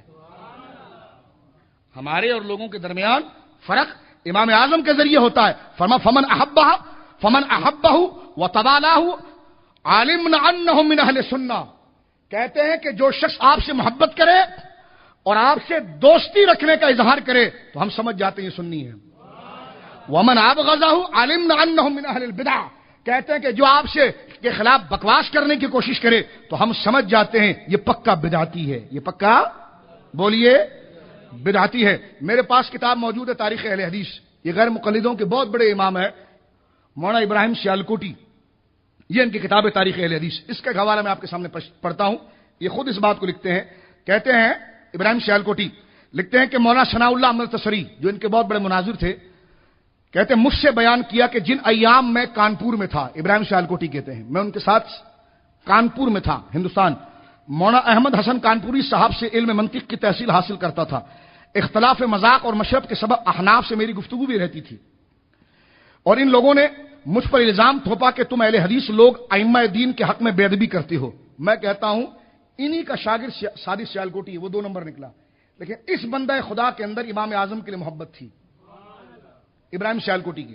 اب میں آپ کی خدمت میں عرض کر رہا ہوں کہ یہ لکھتے ہیں اس بات کو، اور یہ بہت بڑے اعلیٰ حضرت نے جب بھیجا تھا نا امام ابو یوسف سیالکوٹی رحمۃ اللہ علیہ کے مقابلے کے لیے، تو ابراہیم سیالکوٹی کے مقابلے کے لیے بھیجا تھا، اور ابراہیم سیالکوٹی کا یہ پورا علاقہ امرتسر تک کا علاقہ، پنجاب تک کا علاقہ تھا جس میں یہ باقاعدہ اہل حدیث اخبار نکالتے تھے، اور اس کے جواب میں ابو نور بشیر صاحب رحمۃ اللہ علیہ کے والد گرامی خلیفہ اعلیٰ حضرت ابو یوسف سیالکوٹی رحمۃ اللہ علیہ نے الفقیہ اخبار اس کے مقابلے پر نکالا تھا، تاکہ اہل حدیث اخبار کے مقابلے میں الفقیہ نکال کر لوگوں کو ان کے دلائل کا جواب دیتے تھے، اور 20 رکعت تراویح پر تحریری مناظرہ بڑا لاجواب ہے جس میں ابراہیم سیالکوٹی کو بڑی کھلی شکست فاش آپ نے اپنی تحریروں میں مرمت فرمائی ہے۔ لیکن اس کے باوجود ابراہیم سیالکوٹی کی یہ کتاب تاریخ اہل حدیث پڑھنے کے بعد ہمیں پتہ چلتا ہے، آج بھی ہم ان سے کہتے ہیں تو غیر مقلد ان کا نام نہیں لیتے، لیکن اس نے کھل کر، یہ استاذوں میں سے ان کے، اس نے کھل کر شاہ عبدالحق محدث دہلوی کی بہت تعریف کی اور کہا میں خود شاہ عبدالحق محدث دہلوی کی کتابوں سے استفادہ کرتا ہوں۔ امام اعظم کے بارے میں یہ بات لکھی ہے کہ میں کانپور میں تھا، وہاں حنفیوں سے میری جھڑپ بھی رہتی تھی، لیکن مجھے کسی نے الزام دیا کہ تم غیر مقلد اہل حدیث جو ہو وہ ائمہ دین کی بے ادبی کرتے ہو، تو کہتے کہ میں نے اس کے متعلق حضرت میاں صاحب مرحوم یعنی نذیر احمد دہلوی کو، یعنی شیخ کل حضرت سید نذیر حسین صاحب سے دریافت کیا، تو آپ نے جواب دیا کہ ہم ایسے شخص کو جو ائمہ دین یعنی امام اعظم ابو حنیفہ اور دیگر مجتہد کے حق میں بے ادبی کرے جھوٹا شیعہ اور رافضی کہتے ہیں، جھوٹا شیعہ اور تو اب ان کی ذریت جو ہے وہ موسیٰ لائن کے اندر ذرا ان کو سوچنا چاہیے کہ یہ آپ کے بڑے بڑے گرو امام اعظم کے بارے میں کہہ رہے ہیں کہ جو امام اعظم کے خلاف بکواس کرے، اور ان کا ایک عبدالجابر دامانوی ہے جو بہت بڑا متعصب غیر مقلد ہے، اس نے امام اعظم کے خلاف بڑی بکواسات لکھی ہے، لیکن آپ دیکھیں انہوں نے لکھا ہے کہ جو امام اعظم ابو حنیفہ کے خلاف بولتا ہے ہم اس کو شیعہ رافضی کہتے ہیں۔ اب آئیے آخر میں گفتگو کو ختم کرتا ہوں، اور یہ آخری فصل ہے کہ امام اعظم ابو حنیفہ رحمۃ اللہ علیہ کا جو احسان ہے امام بخاری کے اوپر، سیاستہ پوری دیکھ لیجیے آپ، بخاری، مسلم، ابو داؤد، نسائی، ترمذی، کہ اکثر جو شیوخ ہیں یعنی امام ترمذی کے شیخ، امام ابو داؤد کے شیخ، امام نسائی کے شیخ، امام صاحب ابن ماجہ کے شیخ، امام بخاری کے شیوخ جو ہیں، یہ جو جنہوں نے حدیث کی کتابیں لکھی ہیں نا، ان کے جو استاد ہیں یہ امام اعظم کے تلامذۃ التلامذہ ہیں، یعنی شاگردوں کے شاگرد ہیں، یعنی امام بخاری جو ہیں وہ امام اعظم کے شاگردوں کے شاگرد ہیں، صاحب سنن ابی داؤد امام اعظم کے شاگردوں کے شاگرد ہیں، صاحب ابن ماجہ امام اعظم کے شاگردوں کے شاگرد ہیں، صاحب نسائی امام اعظم کے شاگردوں کے شاگرد ہیں۔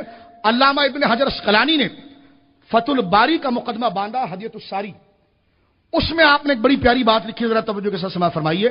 8 امام بخاری کے 8 استاد، ذرا توجہ رکھیے گا، 8 استاد جو امام بخاری کے طبقہ اولا کے بڑے چوٹی کے استاد ہیں، محمد بن عبداللہ انصاری، مکی بن ابراہیم، ابو عاصم نبیل، خلاد بن یحییٰ، عبید اللہ بن موسیٰ، ابو نعیم، فضل بن دکین، علی بن عیاش اور اسام بن خالد کے نام گنوائے ہیں۔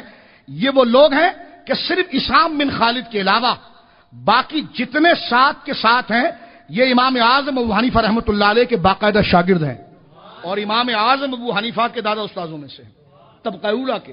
اس کو آپ ذرا، میں نے نام اس لیے ذکر کیا آپ کے سامنے۔ اب تھوڑا سا اگر ان کے علاوہ اگر آپ امام اعظم کے کئی کبار امام بخاری کے کئی بڑے استاد کا نام سنیے جو امام اعظم کے شاگرد رہے ہیں، جس میں علی بن جعد، ابو عبد الرحمن بن مقری، یہ امام اعظم ابو حنیفہ کے شاگرد ہیں اور امام اعظم حضرت امام بخاری کے دادا استاد ہیں۔ دوسری بات ذرا محبت سے سنیے، یہ تو امام اعظم کے شاگردوں کے شاگرد ہوئے نا، کون؟ امام بخاری۔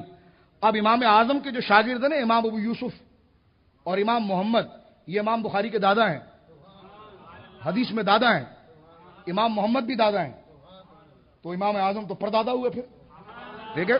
اب ذرا سنیے، امام اعظم کے تلامذہ میں سے امام ابو یوسف رحمت اللہ علیہ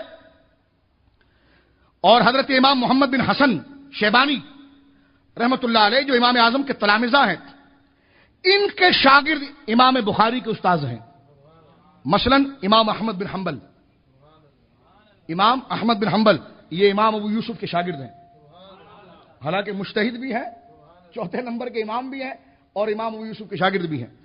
امام یحییٰ بن معین، آپ بخاری شریف کبھی کھولیں گے نا تو جب امام بخاری جب حدیث کو شروع کرتے ہیں تو حدثنا یحییٰ بن معین، حدثنا وقیع بن جراح، حدثنا یحییٰ ابن یحییٰ، یہیں سے سند کو لاتے ہیں اور اپنے سب سے پہلے کہ مجھے حدیث بیان کی تو یہ امام بخاری لاتے ہیں، تو یہ یحییٰ بن معین، یہ یحییٰ ابن یحییٰ، یہ وقیع بن جراح، یہ امام اعظم کے بھی شاگرد ہیں، امام ابو یوسف کے بھی شاگرد ہیں،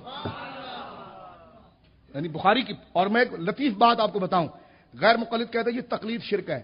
یہ یحییٰ ابن یحییٰ جو ہیں، یحییٰ ابن، بولو مل کر، بہت مبارک شخصیت، ان کے بارے میں علامہ ابن حجر اسقلانی نے تہذیب و تہذیب میں لکھا، یہ امام اعظم کے شاگرد ہیں۔ شاگردوں کی کرامت ذرا سنیے، جب حضرت یحییٰ ابن یحییٰ کا انتقال ہوا نا تو ابن حجر اسقلانی تہذیب و تہذیب میں لکھتے ہیں کہ ایک بہت بڑے محدث تھے، بہت پریشان تھے، سرکار ان کے خواب میں آئے اور ان کو کہا سر الی قبر یحییٰ ابن یحییٰ، فرما پریشان کیوں ہے، جا یحییٰ ابن یحییٰ کی قبر پر۔ یہ تہذیب و تہذیب کے اندر امام ابن حجر اسقلانی نے یحییٰ ابن یحییٰ کے ترجمے میں لکھا ہے، کہتے ہیں کہ مجھے خواب میں خود رسول اللہ نے کہا کہ یحییٰ ابن یحییٰ صلی اللہ علیہ وسلم، یحییٰ ابن یحییٰ کی قبر پر جا، میں تجھے کہتا ہوں، اور وہاں جا کر رب سے سوال کر، خدا تیری حاجت پوری کرے گا۔ تو کہتے ہیں میری آنکھ جس وقت کھلی اسی وقت ہی میں دوڑ کر حضرت یحییٰ ابن یحییٰ کی قبر پر گیا، اور کئی دنوں سے جو میری مرادیں پوری نہیں ہوئی تھی ان کی قبر پر میں نے دعا کی، ابھی وہاں سے ہٹا نہیں تھا کہ میرے تلمیذ نے بتا دیا کہ فریاد پوری ہو چکی ہے۔ تو یہ امام اعظم کے شاگرد ہیں، امام اعظم کے۔ اب بتاؤ امام اعظم کا کیا مرتبہ ہوگا؟ شاگردوں کو ایسے ثابت۔ یہاں پر ایک لطیفہ سنیے، حضرت یحییٰ ابن یحییٰ اور یحییٰ ابن معین، ان کے بارے میں واضح طور پر امام شمس الدین ذہبی نے تذکرۃ الحفاظ میں لکھا ہے کہ جب ان کے دارالافتاء میں کوئی بندہ فتویٰ پوچھنے آتا، حالانکہ محدث ہیں، دیکھو امام بخاری ان سے حدیث کو شروع کرتے ہیں، بخاری شریف میں درجنوں حدیثیں، کئی سو حدیثیں، یحییٰ ابن یحییٰ، یحییٰ ابن معین، وقیع بن جراح، یہ بڑے جل و قدر محدث ہیں، امام بخاری ان کے بغیر چل بھی نہیں سکتے۔ لیکن جب یہ محدث تو ہیں، لیکن ان کے مدرسے میں جب کوئی بندہ فتویٰ لینے آتا تو علامہ ذہبی لکھتے ہیں یفتا بقول ابی حنیفہ، یہ وہابی تانا دیتے تم قول ابی حنیفہ بیان کرتے ہو، میں نے کہا امام بخاری کی جن سے چلتی ہے نا وہ بھی قول ابو حنیفہ ہی کو پکڑتے تھے، تو یہ باقاعدہ لکھا ہے یفتا بقول ابی حنیفہ، وہ فتویٰ دیا کرتے تھے کس سے؟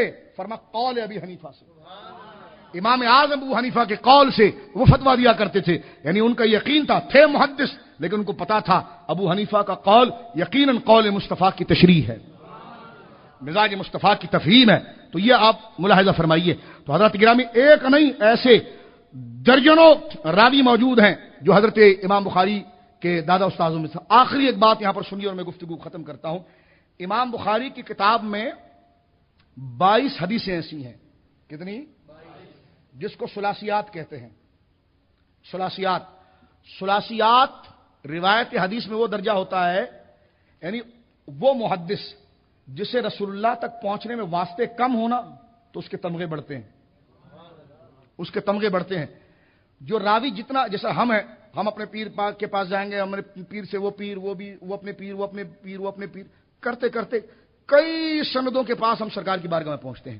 لیکن محدثین کا طریقہ کار یہ ہے، اور میرے امام اعظم ابو حنیفہ کی جو روایات ہے نا وہ اکثر ثنائیات ہے، 2 واسطوں سے، کبھی 2 واسطوں سے، کبھی 1 واسطوں سے، یعنی کس طرح آپ ڈائریکٹ کہتے ہیں مجھے صحابی نے کہا، اور انہوں نے رسول اللہ سے کہا.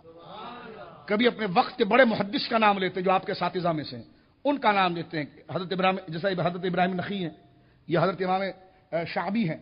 حضرت امام شعبی بہت بڑے محدث ہیں. انہی کی تحریک پر امام اعظم نے پڑھنا شروع کیا تھا. امام اعظم کو ایک دفعہ انہوں نے گفتگو کرتے ہوئے دیکھا امام شعبی نے. امام اعظم کپڑا بیچتے تھے, کپڑے کے تاجر تھے. امام اعظم ابو حنیفہ کو جب گفتگو کرتا ہوا دیکھا امام شعبی نے, بہت بڑے امام ہیں, میں کتاب نہیں لایا تذکرۃ الحفاظ, ورنہ ان کو میں پڑھ کے بتاتا, بہت بڑے اللہ کے ولی تھے, بہت بڑے محدث ہیں وہ. انہوں نے جب امام اعظم کو دیکھا تو باقاعدہ امام اعظم کے قریب آئے اور پیشانی چومی. فرمایا تم کس ادارے میں پڑھاتے ہو؟ فرمایا میں نے تو ابھی پڑھا بھی نہیں ہے. تو فرمایا پڑھو. تو ان کی دعا اور مولا کائنات کی دعا وہاں سے چلی ہے. پھر امام اعظم نے پڑھا تو امام شعبی کی تحریک پر حضرت امام ابو حنیفہ رحمۃ اللہ علیہ نے پڑھنا شروع کیا. اور امام شعبی یہ کہا کرتے تھے کہ جس نے حدیث رسول کو سمجھنا ہے وہ ابو حنیفہ کے مکتب میں جائے. اب سنیے میری بات. امام بخاری نے جن حدیثوں کو اپنا تاج سمجھا ہے وہ ان کی ثلاثیات ہیں. یعنی 3 واسطوں سے رسول اللہ کی بارگاہ میں پہنچتے امام بخاری, یعنی تبع تابعی, تابعی, صحابی اور حضور کی بارگاہ میں. یعنی ایسی روایت ساری نہیں, ورنہ بخاری کے اندر 4,500 کے قریب روایت ہیں. میں گفتگو ختم کر رہا ہوں, بڑی قیمتی بات ہے یہ.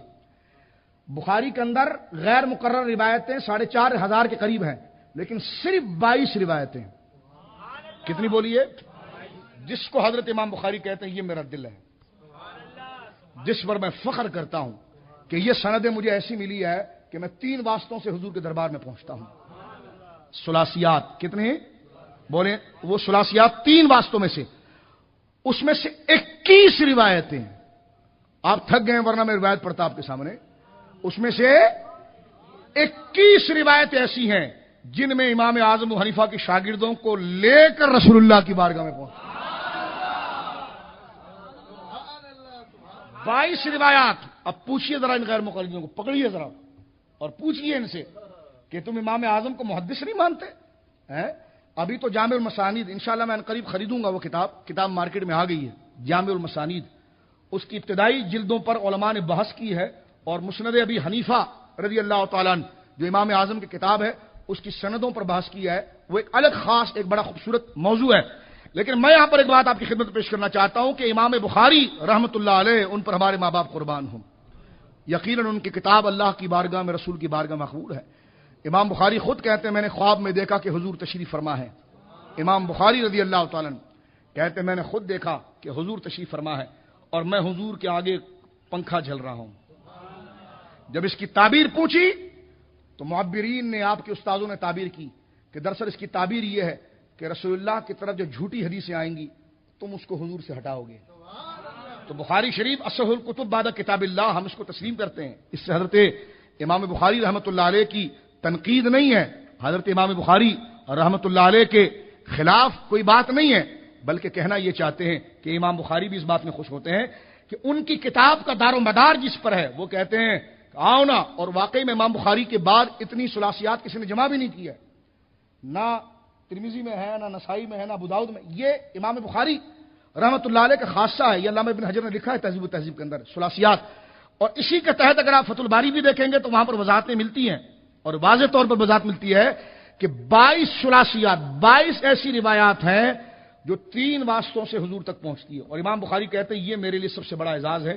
اس میں 21 روایتیں وہ ہیں جس میں امام بخاری رسول اللہ کی بارگاہ میں حضرت امام اعظم ابو حنیفہ کے شاگردوں کے ذریعے پہنچتے ہیں. میں گفتگو کو ختم کرتا ہوں اور ایک بات یہاں پر میں عرض کروں کہ ابراہیم سیالکوٹی تاریخ اہل حدیث کے اندر امام اعظم کا مرتبہ اور مقام بتاتے ہیں, اور مرتبہ و مقام بتا دیا اپنے پر بیتی ہوئی ایک بات یہ کرتے ہیں, ذرا توجہ سے سنیے اس بات کو. وہ لکھتے ہیں اس بات کو کہ ہر چند کہ میں سخت گناہگار ہوں. یہ میسج بھی ہے, دیکھیں اب ایسے لوگوں نے بھی امام اعظم کو سمجھ لیا ہے اور ان کو مرتبہ ظاہر ہوا. تم تو سنی ہو تو تمہیں امام اعظم کو کراس نہیں کرنا چاہیے.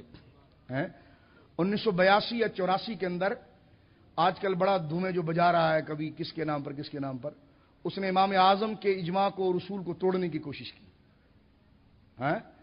اور اس نے عورت کی دیت کے مسئلے پر امام اعظم کے دلائل کے خلاف بات کی, اور اپنی تقریر میں یہ بکواس بھی کی کہ امام اعظم میرے حریف ہیں, میرے مخالف ہیں. وہ لوگ موجود ہیں، ہم نے بھی زیارت کی ہے، ہم نے اپنے استاذوں سے سنا ہے. میرے استاذ محترم حضرت شیخ الحدیث و تفسیر مولانا افتخار صاحب رحمۃ اللہ علیہ جو جند البقی میں آرام فرما رہے ہیں، ان سے ہم نے حدیث پڑھی ہے، ان سے بھی زبانی طور پر میں نے سنا ہے. میرے ماں باپ قربان ہوں، میرے استاذ شیخ الحدیث و تفسیر حضرت علامہ مختار احمد قادری رحمۃ اللہ علیہ جو نشتر پارک میں شہید ہوئے ہیں، ان سے بھی ہم نے روایت سنی ہے کہ وہ بدبخت حضرت فقی اعظم مفتی وقار الدین صاحب رحمۃ اللہ علیہ کے پاس دارالمنجدیہ میں آیا اس مسئلے پر بحث کرنے کے لیے. اس مسئلے پر بس یہ شیخ الاسلام جو بنا ہوا بحث کرنے کے لیے آیا اور اس نے کہا جی میرا موقف یہ ہے تو یعنی جو فقہ حنفی اور اجماع فقہ حنفی کے خلاف ہے. اس پر علامہ کاظمی شاہ صاحب نے اسے گمراہ بھی کہا ہے. تو اب چاہیے کہ جو کاظمی شاہ صاحب کی محبت دل میں رکھے تو وہ اس بات پر غور ضرور کرے، ٹھیک ہے نا. یہ نہیں کہ کاظمی شاہ صاحب کو وصال کو اگر 20 سال ہو گئے تو ان کے فتوے کو بھلا دیا جائے اور دور بدل گیا ہے تو جناب بغیر توبے کے ہم ان لوگوں کو اڈاپٹ کرنا شروع کر دیں. ہم نے مر کر ان بزرگوں کو جواب دینا ہے، ٹھیک ہے. اب سنیے تو حضرت مفتی وقار صاحب رحمۃ اللہ علیہ نے اس سے صرف یہ سوال کیا تھا کہ تم نے امام اعظم ابو حنیفہ کے اجماعی مسئلے کے خلاف رائے پیش کی ہے. تو اس نے کہا میرے پاس دلائل ہے. تو مفتی وقار صاحب رحمۃ اللہ علیہ تو بہت بڑی شخصیت تھی نا رحمۃ اللہ علیہ. آپ نے فرمایا تیرے جیسے تمہاری جوتی اٹھانے والے ہیں، سن میری بات لمبی چوڑی نہ کر، یہ رجسٹر اپنے بغل کے نیچے رکھ، ایک سوال کا جواب دے تو بحث آگے چلے گی. کہا کیا؟ کہا یہ تو نے وہ کام کیا جو مجتہد کرتے ہیں، تو بتا تو نے یہ جو خلاف اجماع فتویٰ دیا ہے تو یہ مجتہد بن کر کیا ہے یا مقلد بن کر کیا ہے؟ اگر مقلد بن کر کیا ہے تو تجھے امام کے خلاف جانے کی اجازت ہی نہیں ہے، اور اگر مجتہد بن کر کیا ہے تو تجھ جیسے خشخشی داڑھی والے کو مجتہد مانتا کون ہے؟ ٹھیک ہے. تو یہ امام اعظم کی طرف سے مار تو رہے گی. اور میں نے ابھی آپ کے سامنے بتایا کہ امام اعظم ابو حنیفہ کے خلاف جانے والا سنی نہیں ہوتا. جانے والا بولیے امام اعظم کے ماننے والا کون ہوتا ہے؟ تو کبھی فتاوی رضویہ پڑھ کے دیکھیے آپ کہ علم کا بحر زخار ہے، لیکن جب امام کا نام آئے تو سر کو جھکا دے امام صاحب کے آگے. وہ امام احمد رضا خان فاضل بریلوی رضی اللہ عنہ کی تحقیقات. ادھر آپ دیکھیے اور گفتگو ختم. بزرگوں کا مقام. ابراہیم سیالکوٹی تاریخ اہل حدیث میں لکھتے ہیں کہ جناب مولانا ابو عبداللہ وغیرہ وغیرہ میرے استاد ہیں، کہتے ہیں کہ وہ محدث تھے وزیر آبادی، ان کی صحبت میں رہ چکا ہوں. بزرگان دین خصوصاً حضرات ائمہ مطبوعین سے حسن عقیدت نزول برکات کا ذریعہ ہے، یعنی مجتہدین سے محبت یہ برکتیں اس سے آتی ہیں. یہ ابراہیم سیالکوٹی لکھ رہے ہیں. کہتے ہیں اس لیے بعض اوقات خدا تعالیٰ اپنے فضل عمیم سے کوئی فیض اس ذرہ مقدار پر نازل کر دیتا. اس مقام پر اس کی صورت یوں ہے کہ جب میں نے اس مسئلے سے کتب متعلقہ الماری سے نکالی، یعنی مجتہدوں کا جو آپس میں اختلاف ہے، کیونکہ یہ غیر مقلد تھے، انہوں نے کہا ہمارے جو لوگوں نے امام اعظم کے خلاف لکھا ہے وہ کتابیں ابراہیم سیالکوٹی کہتے ہیں میں نے رات کو الماری سے نکالا. ٹھیک ہے، غور سے سنیے.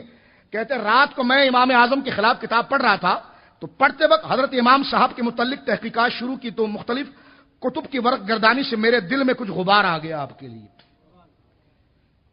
یعنی امام اعظم ابو حنیفہ رحمۃ اللہ علیہ کے خلاف میرے دل میں باتیں آ گئی، میرے دل میں آپ کے لیے بغض آ گیا، غبار آ گیا. یہ ابراہیم سیالکوٹی کہتے ہیں. تو کہتے ہیں جس کا اثر بیرونی طور پر بھی ہوا، غبار دل میں آیا، لیکن اس کا اثر میں نے ظاہر میں دیکھا کہ دن کے دوپہر کا وقت تھا جب سورج پوری طرح روشن تھا، یکایک میرے آنکھوں کے سامنے گھٹا ٹوپ اندھیرا آ گیا، میری آنکھوں کی روشنی چلی گئی، میرے دل میں امام اعظم کے لیے بغض آیا تو میرے آنکھوں سے روشنی چلی گئی. ابراہیم سیالکوٹی لکھتے ہیں تاریخ اہل حدیث صفحہ نمبر 51 میں پڑھ رہا ہوں، اور یہ مطبوعہ جو ہے Maktaba Alrahman Salafiya new civil line Sargodha Pakistan. اب ذرا سنیے اس کو. کہتے ہیں کہ میری آنکھوں کے سامنے اندھیرا طاری ہو گیا، ظلمات بعضها فوق بعض. کہتے ہیں کہ نظارہ کیا ہوا، معن خدا نے میرے دل میں ڈالا کہ حضرت امام اعظم ابو حنیفہ سے بدزنی کا یہ نتیجہ ہے، اس سے استغفار کرو. کہتے ہیں کہ میں نے کلمات توبہ دہرانا شروع کیے، وہ اندھیرا فوراً کافور ہو گیا اور ان کی بجائے ایسا نور چمکا کہ اس نے دوپہر کی روشنی کو مان کر دیا. اس وقت میرے دل میں حضرت امام اعظم ابو حنیفہ سے رضی اللہ تعالی سے حسن عقیدت اور زیادہ ہو گئی، اور میں نے ان شخصوں سے جن کو حضرت امام اعظم ابو حنیفہ سے حسن عقیدت نہیں ہے، امام اعظم کا احترام نہیں کرتے، میں انہیں کہا کرتا ہوں میری اور تمہاری مثال اس آیت کے مثل ہے کہ حق تعالیٰ منکرین معارج قدسیہ حضور علیہ السلام سے خطاب فرماتا ہے افتمارونہ علی ما یرا، میں نے جو کچھ عالم بیداری اور ہوشیاری میں دیکھ لیا اس میں مجھ سے تم جھگڑا مت کرو۔ تو یعنی آپ دیکھیے کہ یہ حضرت امام اعظم ابو حنیفہ رحمۃ اللہ علیہ کی شان جلالت ہے۔ اور علامہ شامی رحمۃ اللہ علیہ نے مقدمہ شامی میں ایک بڑی پیاری بات لکھی ہے کہ حضرت امام شافعی رضی اللہ تعالیٰ اس بات کو ذکر کرتے ہیں، فرماتے جب مجھے کوئی پریشانی لاحق ہوتی ہے اور میں پریشان ہو جاتا ہوں تو انی لا تبرک بقبر ابی حنیفہ، کہتے اس وقت میں امام اعظم ابو حنیفہ رحمۃ اللہ علیہ کی قبر شریف پر حاضر ہوتا ہوں اور وہاں پر میں 2 رکعت نفل ادا کرتا ہوں، اور 2 رکعت نفل ادا کرنے کی برکت سے اللہ رب العالمین میری اس مشکل کو حل کر دیتا ہے۔ ادھر ابن تیمیہ نے ایک گپ لگائی ہے، کہتا وہ تو آج گنبد بنا ہے نا، اس زمانے میں گنبدوں کا کیا رواج تھا اور کیسے پتا چل گیا امام شافعی کو کہ یہ امام اعظم ابو حنیفہ کا مزار ہے؟ میں نے کہا تیری قبر اور یزید کی قبر تو کسی کو نہیں پتا، امام اعظم کی قبر کو زندہ رکھنے کے لیے آپ کے تلامذہ کافی تھے، آپ کی تحقیقات کافی تھی۔ امام اعظم کی قبر کبھی گمنام نہیں رہی۔ امام شافعی رضی اللہ تعالیٰ عنہ سے متواتر تاریخ بغداد، علامہ شامی نے دیگر کئی علماء نے اس بات کو لکھا ہے کہ ائمہ سلف و خلف باطنی فیض لینے کے لیے بھی امام اعظم ابو حنیفہ رحمۃ اللہ علیہ کے دربار مقدس پر حاضر ہوتے تھے۔ آج ہم بھی ان کے فضائل کو ذکر کر کے ان کی بارگاہ میں ہم حاضر ہیں اور دعا گو ہیں، یا اللہ ہم نے جو ان کی منقبت و شان کو ذکر کیا ہے محض تیری رضا کے لیے ذکر کیا ہے کہ تو نے جن کے ذریعے دین کی خدمت کو، دین کے کام کو آگے بڑھایا، ان کی بارگاہ میں خراج تحسین اور تیری نعمتوں کے شکر کے لیے اور کفران سے بچنے کے لیے آج یہ نشست ہم نے رکھی اور تیرے محبوب بندے کی بارگاہ میں ہم نے نذرانہ عقیدت پیش کیا۔ حضرت داتا گنج بخش علی حجویری کہتے ہیں میں حرم کے اندر سو رہا تھا، میں نے دیکھا باب بنی شیبہ سے حضور تشریف لا رہے ہیں، بولو سبحان اللہ۔ کہتے باب بنی شیبہ سے، یہ کشف المحجوب شریف کے اندر ہے، حضور تشریف لا رہے ہیں اور ایک سفید داڑھی والا آدمی بچے کی صورت میں حضور کی گود میں اور سرکار اس کی رخسار پر بوسہ لیتے ہیں۔ داتا گنج بخش علی حجویری کہتے ہیں میں اٹھا خواب میں اور دوڑتا ہوا میں گیا اور میں نے آقا کی بارگاہ میں عرض کی یا رسول اللہ یہ کون ہے؟ عمر میں بوڑھا ہے، گود میں آپ کے بیٹھا ہے، آپ پیار کر رہے ہو؟ فرمایا اے علی حجویری یہ تیرے مسلک کا امام امام اعظم ابو حنیفہ ہے۔ اللہ رب العالمین آپ کا بیٹھنا قبول فرمائے، آپ کا آنا قبول فرمائے۔ اتنا لمبا وقت آپ نے دیا، میں اتنا لمبا وقت لیتا نہیں، لیکن ایک موضوع تاکہ تسلسل کے ساتھ اور ایک دفعہ ایک مکمل ہو جائے، اسی غرض کے ساتھ ہم نے بیان کیا تاکہ زیادہ سے زیادہ خیرات اور انعامات اور زیادہ سے زیادہ برکات و ثمرات ہم اپنے قلوب و جگر کے اندر جمع کریں۔ اللہ رب العالمین اسی کی برکت سے ہماری ظاہری باطنی تمام پریشانیوں کو دور فرمائے اور ہمیں با ادب ہماری قسمت میں سرکار غوث اعظم کے دربار میں حاضری اور حضور علیہ الصلوۃ والسلام کی وسیلہ جلیلہ سے حضرت امام اعظم ابو حنیفہ رحمۃ اللہ علیہ کی بارگاہ کی حاضری ہمارا مقدر فرمائے۔ وآخر دعوانا الحمدللہ رب العالمین۔